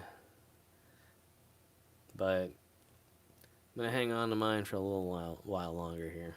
We'll see how long it makes it. I figure I'll take it until it dies completely because the trip where it dies completely will make a great episode. So, no matter what, I'm going to get some content out of it. And then we'll retire it somewhere to live out its remaining days. And I don't know. Who knows?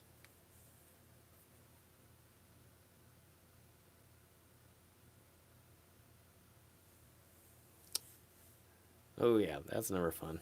Yeah, cars can be expensive, especially when you have the big pieces go out, transmissions and engine blocks and things like that. And that's never fun. Not that most people are out there cracking their engine block, but it does happen. Yeah, that sounds pretty towards the end. But yeah, luckily I haven't had anything super serious with this one go wrong. It still has a great engine, great transmission. Um, Everything else is pretty much working good. I have stabilizer in the fuel tank, so nothing's gonna gum up or go bad while it's sitting there waiting for the new battery. So it's it's well taken care of at this point.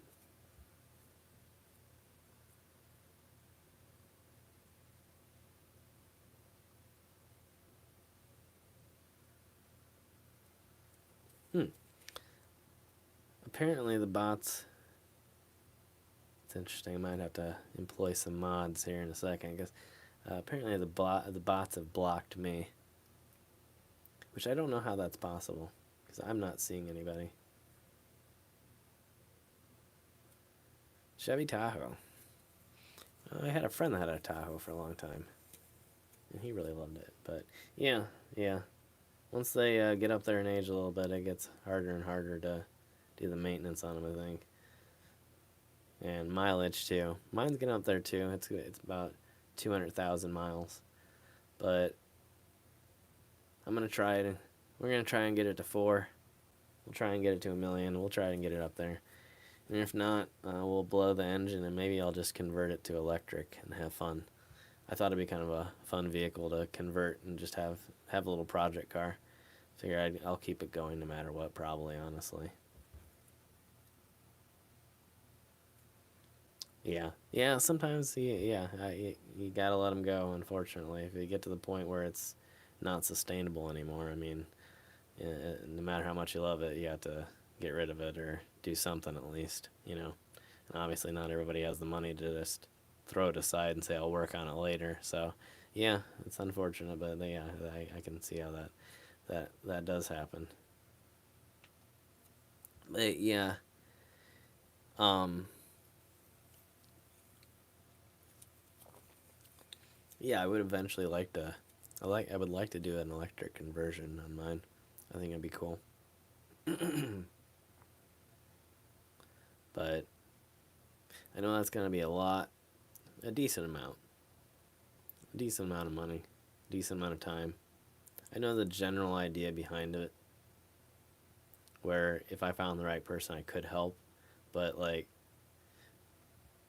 as much as I love cars, I'm also not the biggest fan of working with the incredible amounts of electricity that could really hurt you if you do, work if you're working on those cars. So I don't know if I want to really make it a self-done or DIY part of the project. So I'll probably have somebody else do that side of it.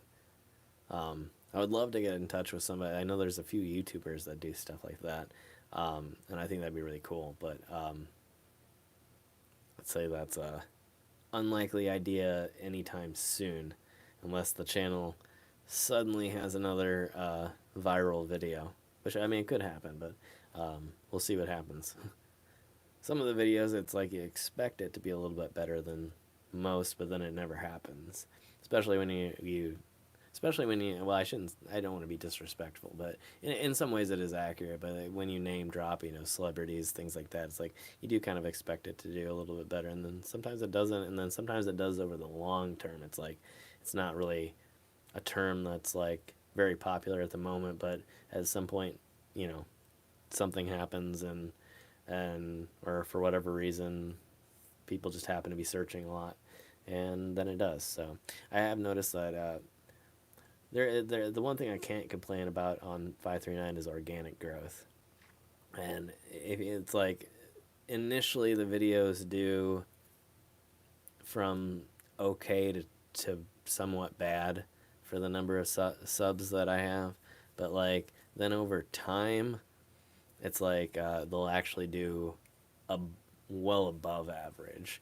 Like a lot of my like 1-year-old, 2-year-old videos, they don't have the most views, but like they're definitely gaining traction. So I can't complain about that. I do have a decent amount of organic growth.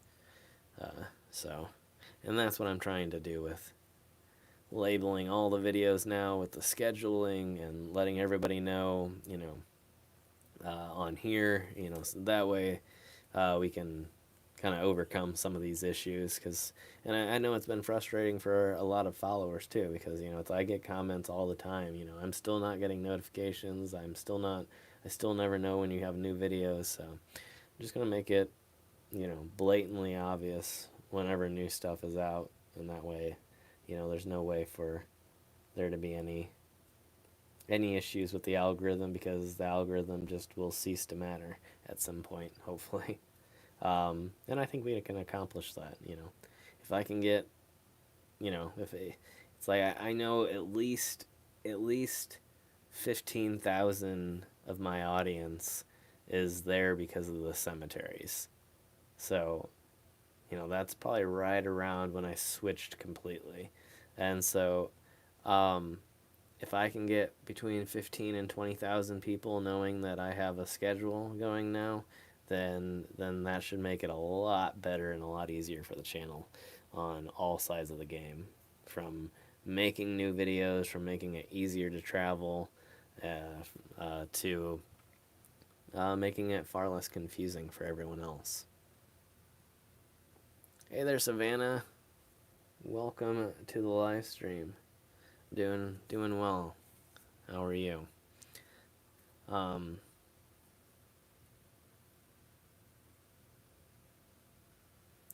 So yeah,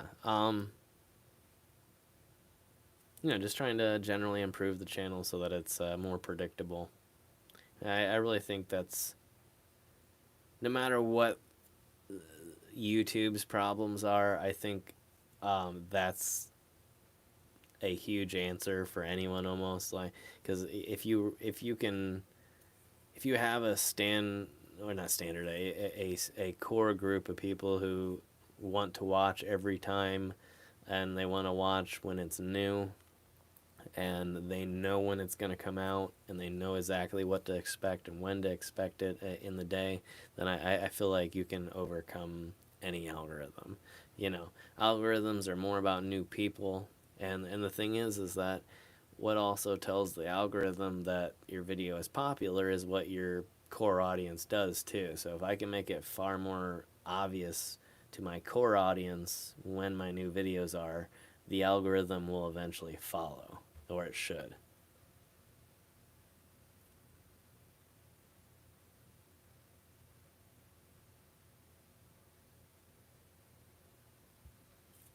Yeah, Patricia, that's kind of the problem. Yeah, I know some people, and like Faye gets her notifications, and some people get them and some people don't. And then some people get them for certain channels, and then some people don't get them for other channels. It's just kind of a random, but it's across the board. I know I've been watching some live streams recently from other explorers and travel artists, and pretty much all of them across the board have been saying the same thing, whether they have hundreds and hundreds of thousands of followers or whether they're well below me. It's it's a constant struggle with YouTube to get any sort of notifications to go through to your entire audience. So it's not like a me problem. It's a every creator on YouTube is having, uh, and for whatever reason, since the beginning, YouTube has been fairly silent about the issue. They really have not uh, um, said much about what they're doing to fix it, or if they're going to fix it, or who it affects and why it's affecting channels. But yeah, and who knows? Maybe it's a mystery to them. I don't know why it would be. I would hope that they would put a lot of work into figuring out what's going on, because to me, that's also money out of their pockets too. If you have videos that people aren't watching, then they're losing ad revenue. So to me, it makes monetary sense. But I don't know. And then again, um, mainstream type media, TV shows, late night, things like that is far more in their eyes advertiser friendly. So they're already making millions and millions, if not billions and billions of dollars off of that anyway. So there may not be as much push to help out independent creators as much as big media outlets.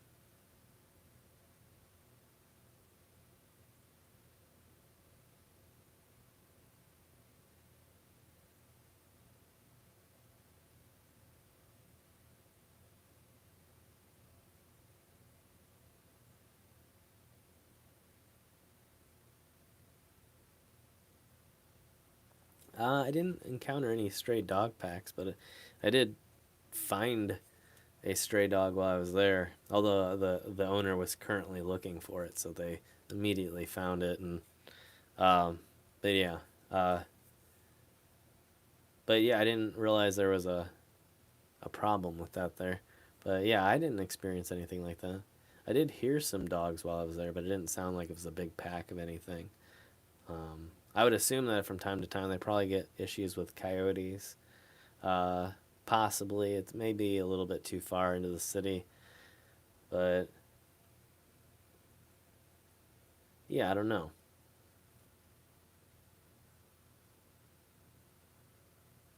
Yeah, always good to check the homepage. Pictures of food I've cooked. Yeah, I love cooking. Still doing a lot of it. Have not posted many photos of it recently, just because Instagram's another one of them that's a little bit odd on how not the algorithm, but just how they promote things.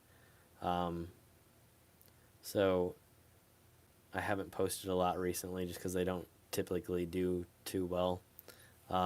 Although it's supposed to be doing better, because I guess Instagram is switching back to an older feed style where you see more things as they come out instead of seeing what Instagram thinks might be popular.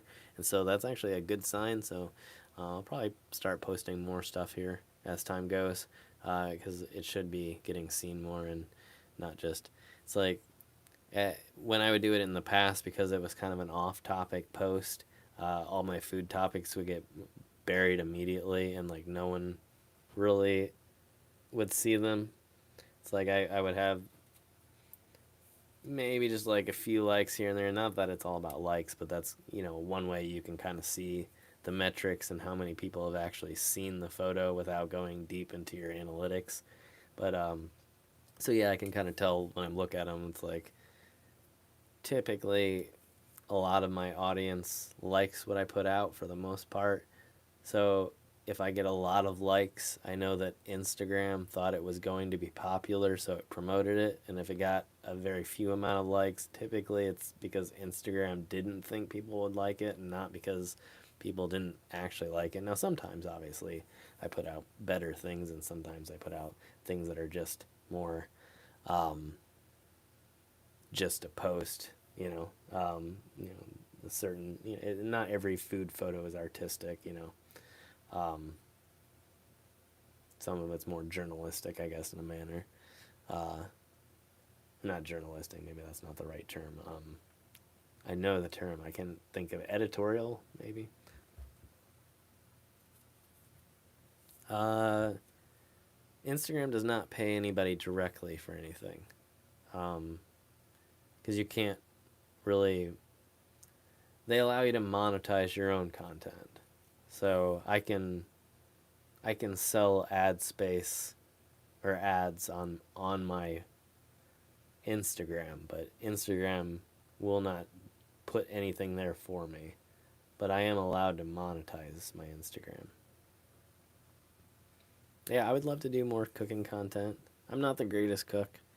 I know a decent amount. I watch a lot of videos myself. And there's a lot of creators on YouTube that I love, and a lot of creators and chefs off YouTube that I love. So yeah, I have a decent amount of experience now, but I don't consider myself the best. But I do like it, and I wouldn't mind creating more content like it.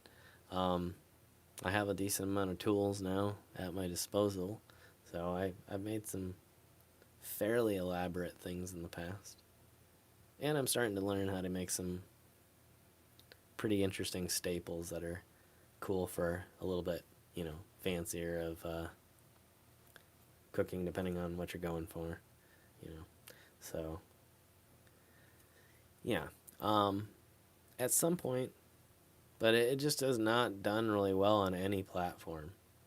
Um, Even when I do like the really kind of cool like the bananas Foster, like things where I lit it on fire. It's like it doesn't, and food content does really well on YouTube. But see, then again, I'm not doing typical food content either, so that's why. But that's not a YouTube thing. That's more of a me thing. Hey there, Ian. Welcome. Good to have you. Um, so yeah, if I find a way, I'm not into typical content like that. It's just like my travel content. It's like I love travel content, but I hate, not hate, but typically I dislike normal travel content.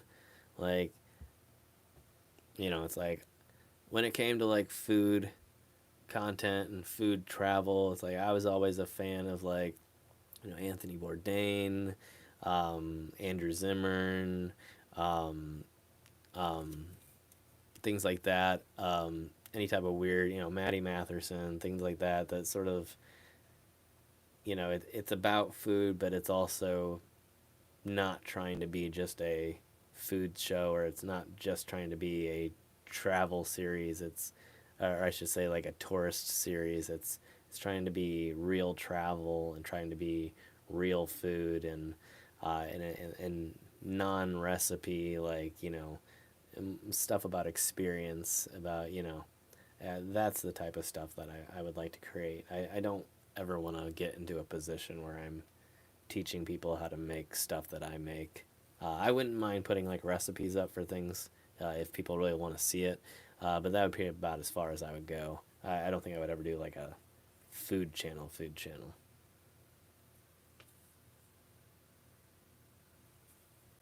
Yeah, but Anne's Foster is a lot of fun to make, and you don't have to light it on fire, but it's always fun to do that. The alcohol will eventually just cook off on its own. It's just a lot quicker and really showy. In fact, it may not even be all that much quicker. Uh, Really, you're just lighting on fire the alcohol that is already evaporating, because that alcohol at room temperature wouldn't light on fire anyway. Rum is not going to light on fire unless it's high proof rum. So, really, the only reason it's on fire is because it's the heavy evaporation of the alcohol from the high intense heat from the stove. So, yeah, a lot of fun. You got to be careful though. In the right setting, it is a lot of fun. But I have a few personal recipes.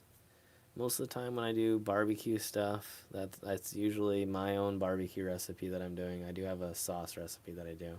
I know that some people, I know there's an argument about whether barbecue even means sauce or not. I know that originally barbecue does not mean sauce. Barbecue is the style of cooking and not a sauce. But I do make what is called barbecue sauce in America, and I think it's a pretty good recipe, and I use it a lot, a decent amount. I have a few other things that I've made from scratch, and occasionally I just cook things, just throw a bunch of stuff together that I know is going to taste good because it goes together, and yeah. So, um, but yeah, I'd like to share some of that stuff, but um, I'm not too, like I said, hardcore into like just being like a cooking channel. But for sure, I'll be doing some more. And I like taking photos of it. I like making videos about it. I think it's an interesting topic because you can really get some cool, interesting, artistic shots of stuff like that, especially with the fire, because it always makes for cool artwork when you have things lit on fire. Yeah, I'm a big barbecue fan. I have a smoker that I work with. Um, so I've smoked all kinds of things: from turkeys, chicken, um, pork, tenderloin. I've done hams, um, all kinds of stuff. And then of course I do sous vide too, the French water bath, um, and that's a lot of fun. But that's nothing to do with barbecue. But I do use the barbecue sauce in there from time to time. I think I put in. I think I marinated something in it once, and it turned out pretty good. But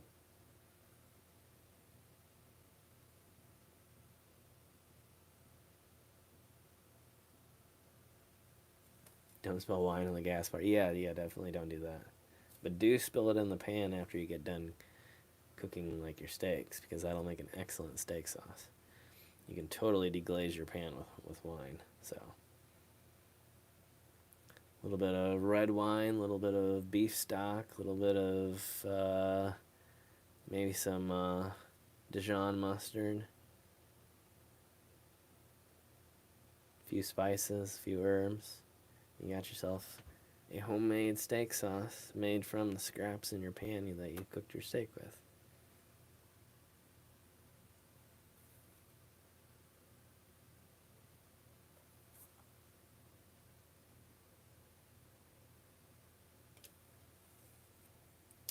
Oh yeah, I think I did a yeah. I've done a few cooking streams with the grill, and that was fun. Um, I did the smash burgers the one time. That was really fun. But I figure stuff like that, it's like so many other. It's like I would have to make it into some experience really to make it into something, because there's so many people out there that can do all that stuff better than I can. I'm not bad at it at any means, like especially like stuff like that on the grill. But I don't know. I'm just not. I don't know that I'm great at food content, or that I have a passion for a lot of it. Some of it I do, but it would have to be more of a bigger sort of project.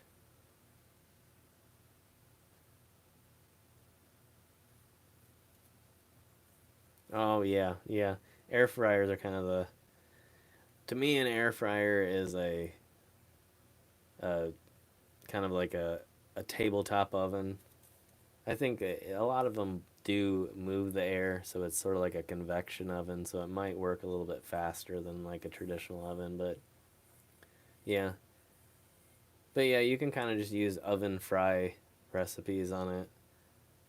It's just really there is some definite use there's some use case scenarios. It's nothing that you can't achieve in an oven, but yeah, there's definitely some stuff that you can do that's really good with it. But Oh, I think I cut out for a while there. I'm sorry. I don't know how long I cut out. But yeah, air fryers are an interesting thing. Yeah, what they like I said, what they literally are is a tabletop convection oven. That's pretty much it.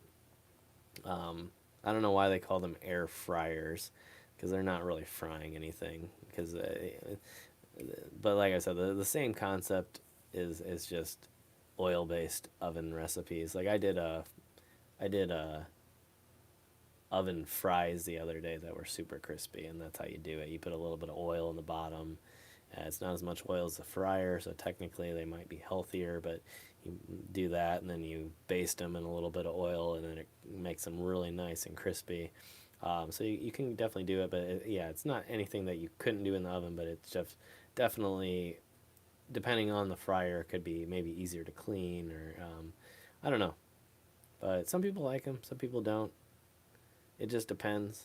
But yeah, if you're looking for recipes and you can't find something, you can probably look up a oven based recipe that would work with it. But but yeah, yeah.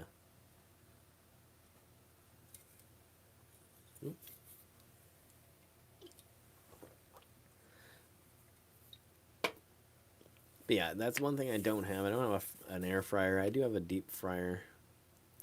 Um, to be honest, from what I hear, I haven't really done the test myself, but when I hear professional chefs talk about it, if you have your oil at the proper temperature, which is typically somewhere between 350 to 375, maybe some things might need a little bit hotter, and maybe some variation based on the oil. But if you have your oil at the correct temperature, you shouldn't be getting very much oil inside your product. And if you're getting a ton of oil and your food's really greasy, it's probably because your oil's temperature is dropping too much. You might be putting too much food in it, or the temperature gauge might not be accurate. I know I've worked with an electric skillet that it's a really nice electric skillet, but it reads about 15 degrees um, too high. So no matter what, your oil is 15 degrees lower than what your temperature is set at. So it's like I have to set it at, four or a 365 or 375 or something like that if I wanted to get to around 350. So but yeah, typically it's not super unhealthy like it seems. You really shouldn't get a lot of penetration with the oil um, if you're at the right temp. But like I said, one of those things. If you like a device and it works really well for you, definitely use it and uh, get some enjoyment out of it.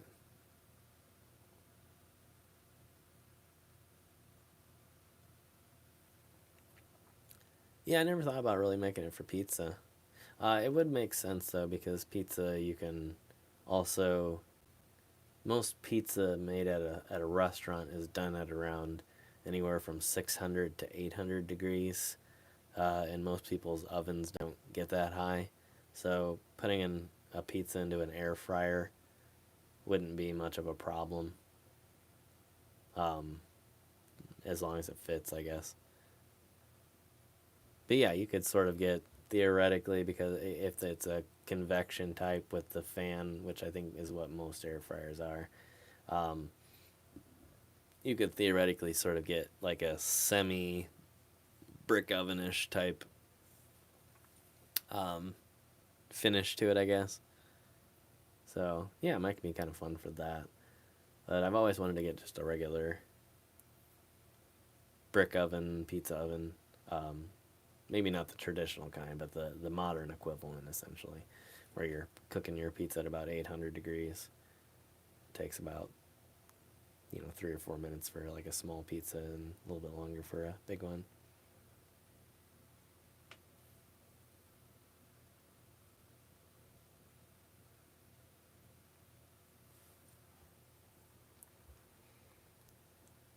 Huh? Yeah, they got me blocked. Hold on.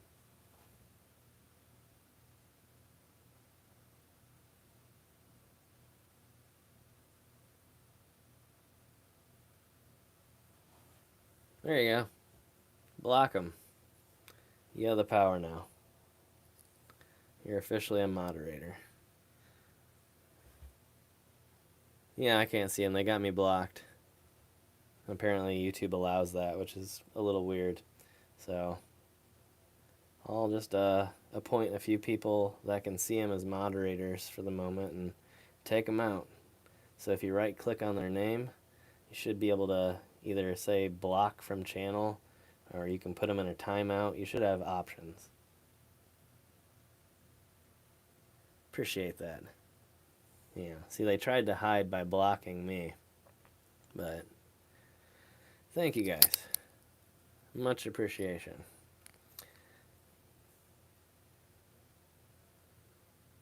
Thank you, Faye.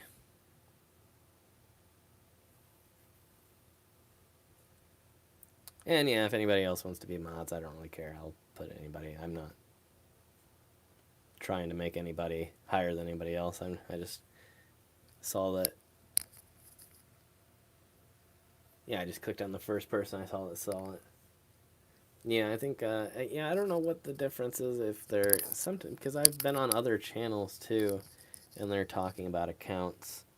I don't know what happens to where, if there's something that they're using that makes them able to be hidden from certain people, or if it's actually that they block me. Either way would work, because I've been on other streams and people will talk about trolls, and the troll doesn't know that I'm on the stream watching because I'm not talking. You know, like if I'm just watching from my television, but I can see people talking about the troll and I can't see them. So, yeah, and like you can see here in the chat, like some people can't see them and some people can. So either they're like blocking random people, or they have like some sort of app that attempts to either block people that talk about it, or I don't know. I'm not sure. But yeah, it's unfortunate. It's one of those things that YouTube needs to work on, but hopefully at some point that will happen. I think that they've done some amount to crack down on some things. I can go in and like put stricter settings up, certain language, certain terminology, I think even certain usernames, and I think I can filter for potentially offensive profile photos now too. I thought I saw that pop up the other day, but I haven't enabled any of that. So for the moment, I'm just kind of winging it and see how it goes. But if this channel continues to grow after like I said, I turned the monetization on, assuming that that actually, like some people have suggested, makes a difference in how YouTube promotes you and allows you to be promoted, then I might end up having to enable some of those features and more mods.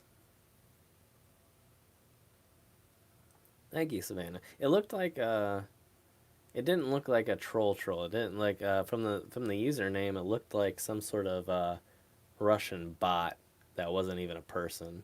It was probably like a link troll trying to get people to go to pages and spend money or get ripped off or something.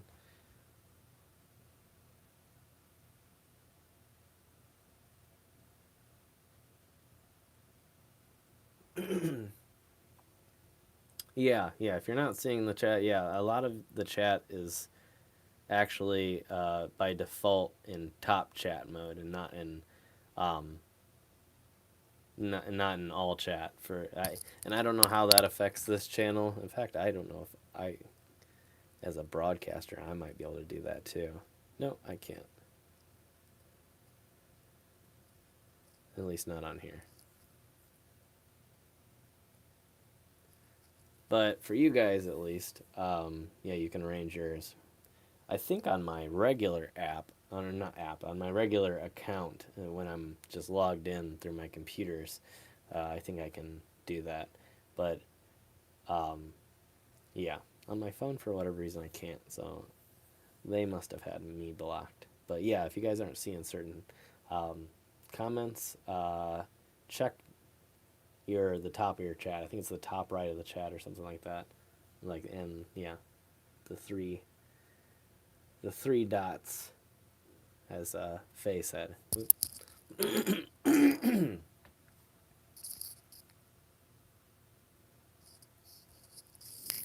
Awesome. Yeah, that's what I usually try to do is live.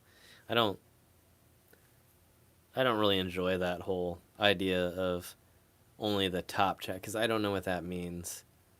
Like, and especially like it's just kind of a small group of us here, so it's not like everybody's upvoting everyone's upvoting or downvoting. I don't even know if YouTube doesn't even really, so I don't know what their metrics are for top chat. So I don't know. I don't get it. So yeah, I usually turn on all chat when I can. Like I said, I don't know how it affects the phone. My phone won't let me do all chat or top chat. So it must be on all chat for me, I'm assuming. I'm hoping. Either that or that really annoys me. Um, yeah, I'll have to look into that. That is something I want to look up because I'm curious about that now too. Because I have a little menu just like that, a little three dots that I can hit, but there's no chat options for me, which is weird because I should be able to put the chat into slow mode, and I can't put my wait. Hold on, I think I'm hitting the wrong button.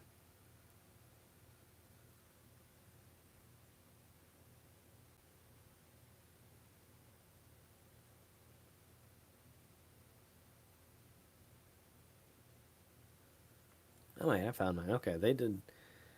It looks like they might have rearranged it. Either that or I'm just so out of date on the app that I just noticed it. But on the app, there's a little message bubble. And if you tap that, you can change it. I don't know what mine was on, though. I put it on live now, but it did not indicate what I was on before, I don't think.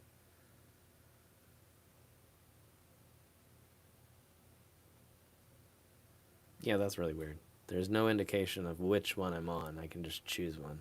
So, odd. But I'm on live now, so if another troll shows up, I should see it. Maybe, unless they have me blocked, because I did see the one. I saw the first one. But yeah, I think, yeah, it's just, I believe it's just scams.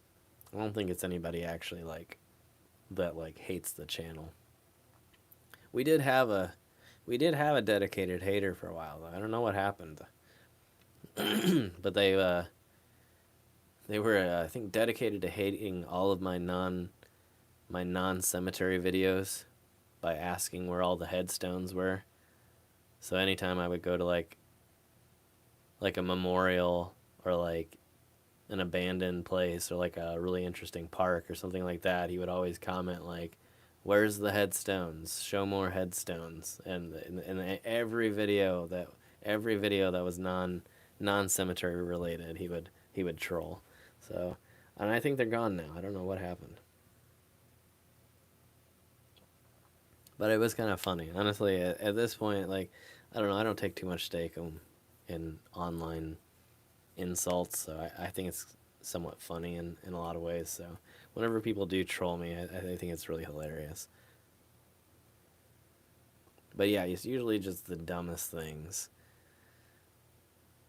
It's usually either my hair color, um, or they're just oddly, I have a lot of, or not a lot of, but a decent amount of people that are like, "You're really bad and no one likes you. Maybe you should give up completely." And usually it's the videos that have a lot of views, and so I can never figure out why these people are telling me that no one likes me while, like, all right, I'm getting low on battery. I'm gonna have to switch to my battery here in a second.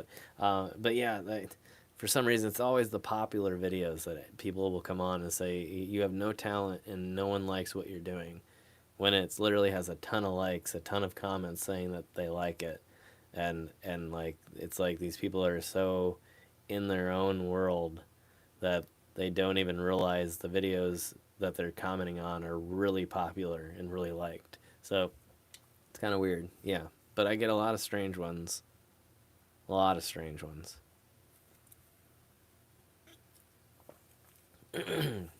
But I think it comes with the territory. And like I said, a lot of people get sort of falsely offended with cemetery and graveyard type material. A lot of people assume that they're supposed to be offended just because you entered the place. So I get a lot of comments like that. A lot of "how dare you," why would you be here? It's disrespectful, things like that. But, it's obviously not.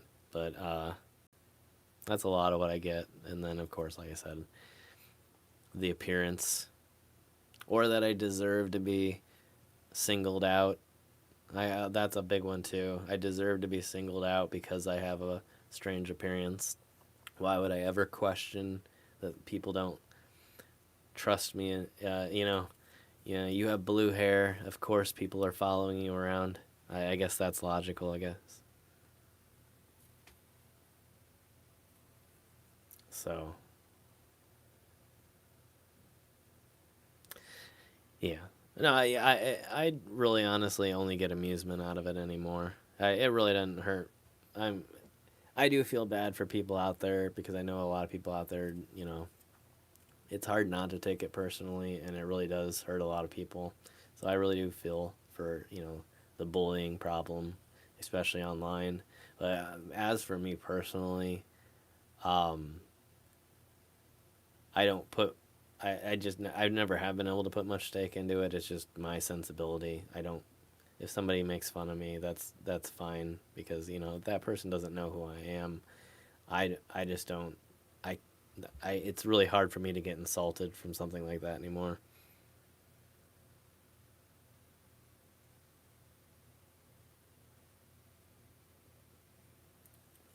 So yeah, yeah. But yeah, I understand that everyone's different too, and so it's not right that they're there doing it. But I've at least tried to take some form of amusement off of it anymore, because usually they're so ridiculous that it's like there's no way I would ever dream of believing that any of it was true or feeling hurt. So yeah, yeah. Um, but lately I haven't gotten a whole lot.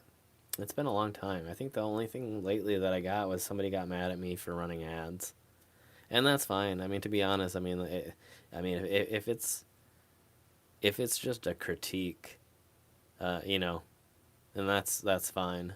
And I even responded to them. I just said, "Hey, it's expensive to make videos, you know," and it is. It cost me thousands of dollars to go around to these places making videos. So yeah, of course I'm gonna run a few ads to, and I am a photographer. I am a videographer. I have done this stuff professionally for a living, and so yeah, of course I'm going to incorporate into my business model, because I not only love making art, but I want art to be my job. So yeah, but yeah, that was the only thing I got recently was that somehow my channel wasn't worth subscribing to because there's ads, which I think is really funny because since the recent YouTube update, one of the most recent YouTube updates was right to the right to monetize, which right to monetize means that YouTube has the right to monetize any content on the platform that it deems advertiser friendly, even if that channel itself is not monetized and not making any money off of it. So now YouTube's official policy is that any video on YouTube can be monetized. It's just not all creators qualify to be part of the advertiser program. It's kind of weird. I don't know how I feel about it, but yeah.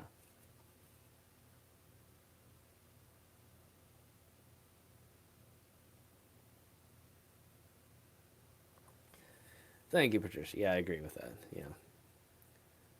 Yeah, good equipment is expensive too. Yeah. Um, I mean, I've literally thousands of dollars in camera equipment, computers, you know. Like I just dropped not too long ago, like dropped almost $2,000 just upgrading my equipment, my computer equipment, you know. So, um, yeah, it is an expensive process. It's a lot of fun, but yeah, to make a decent um, YouTube channel, it's like you're gonna spend money one way or the other. You know, it's like you don't have to have the most expensive stuff to have a good channel, but you're probably gonna spend some money making content. You know, and if not that, you're gonna spend a lot of time doing, you know, and your money spent is gonna be the money that you could have earned not doing YouTube.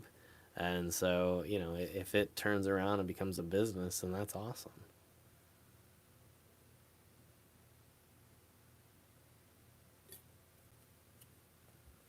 Thank you, Patricia. Yeah, I try. And I've been at it for a long time. Um, I'm definitely getting better. So, um, yeah, and I definitely want to continue too. So, but you know, if it comes to the point where I have a whole channel that I can demonetize and to bring free content to everybody without any ads, you know, I would love to do that. And obviously, this content here, for the most part, is ad free unless YouTube's running ads on it. Um, you know, I don't mind that, and I don't do everything specifically for profit, but at the same time, like, you know, I want in my life to be able to live out my dreams as much as anybody else, and part of that is that I would be able to do more of this and less of other stuff. So, yeah, that's part of it. But I do try to make the least annoying ad strategy possible for those that do care.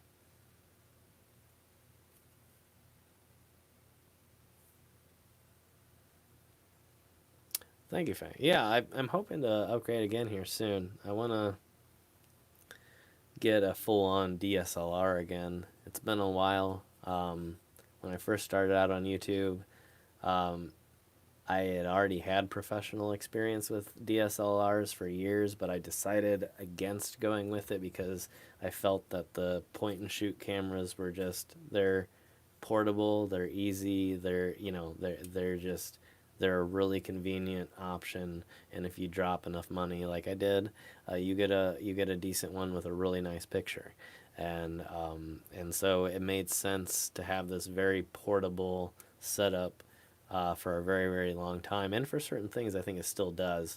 Definitely needs an upgrade again. I've been upgrading to do 4K here. Um, I've been shooting in 4K for a while. I have been still offloading and saving and uploading in 1080p. That'll be changing here pretty soon, probably in the next few months or so. I'll be uploading all in 4K because everything is in 4K. I just haven't uploaded it in 4K yet. But pretty much the last 20, 30 episodes have all been created in 4K. I would like to get them uploaded in 4K too, but I think at this point it's not going to be worth it to go back. But because YouTube doesn't, well, I don't know. I think I might be able to replace the file, so maybe eventually I might release some of the older stuff in 4K. But yeah, so yeah, I try my best to do my research, and like I said, I do have some experience in the past. I've you know I've been working with DSLRs and professional photo equipment and video equipment since well before um, my YouTube career. So um, yeah, yeah, I think my next one is to get a nice big camera that I can, because they have a nice. The thing is with the bigger cameras that you just can't achieve with the smaller ones is the, oh, typically anyway, is like the depth of color and the contrast and with your just like with a photo, you know, um, your digital sensors are better the bigger they are typically. You get more information. So if you're shooting 4K on a sensor the size of a postage stamp, which is probably about what your phone is, then it's going to look different than 4K shot on a professional 35 millimeter digital sensor, or bigger depending on which camera you get, or you know. So yeah, there's a huge difference, but there's also a lot of advantages to my original setup. But I always went big though. Um, the Canon mirrorless that I got, the G7X, is a really amazing camera. That even though it's just a small little point and shoot, it's it was a when it was new, it was a $700 beast of a point and shoot. So I mean, it wasn't just a cheap little, even though it looked like it wasn't just a cheap little digital camera. So I do try my best, and obviously we've come a long way though. I started off with a GoPro, and then I've moved up to having several um, mid-range Canon mirrorless, really nice. Well, I guess high-range mirrorless, mid-range digital, um, and yeah, it's looking pretty good. But it definitely could look better, and it's definitely going to improve this year. So there's just some things that the cameras I'm using can't do. So um, yeah, and hopefully the content itself also gets an upgrade this year. Um, oh yeah, we'll do the very next stream, which should be, let's see, okay, so it's Thursday going into Friday technically, and then so we'll probably do another stream Saturday at some point, assuming that I'm not completely worn out from traveling on the road. And again, there will be a new episode on 539 Productions on Saturday as well. So I'll try on the next episode to do the official first kind of kickoff of the Twitch account, and do a dual stream between Twitch and YouTube. And then from there, we'll start working our way into the more stylized podcast type content. And then we'll be doing that a couple times a week, hopefully around 3. And yeah, and then like I said, with the 539 schedule, we'll still be on schedule every time, so it won't be like we're trading off and on or anything like that. It'll be more just a separate little venture that has nothing to do with the other, and except for occasionally that the subject matters will cross. Yeah, I'm really trying to start a lot of new stuff. I really want to get 539 on autopilot, where I can really work on all these new projects that I want to work on. It's not a whole lot. It's not like I'm trying to overdo it. I'm not really trying to exacerbate myself, but there's a lot of, or a few really good, not super complex projects that I could do at the same time that really would enhance the entire experience, not only for myself but for you guys and the rest of the audience as well, including making new content. And I just feel like some of the issues with YouTube and with me as a person, and with the way the channels work now, it just would make it much more productive, to release stuff to people who want to see it on a channel that is made specifically for those types of content, where it can actually flourish, as opposed to releasing stuff in sort of a catch-all form, like my other social media and like YouTube sort of was for a while, to just have exact homes for every little thing. Not every little thing. It won't be super complex, but like I was saying, we'll have the main 539 channel for the cemeteries and graveyards and things like that, and then we'll have this channel for like our hangout and Q&A streams, while the Twitch for the podcast style stuff, the tattoo stuff, the the travel podcast, like interviewing other people, um, that type of content. And then we'll have like the 539 Road Trips channel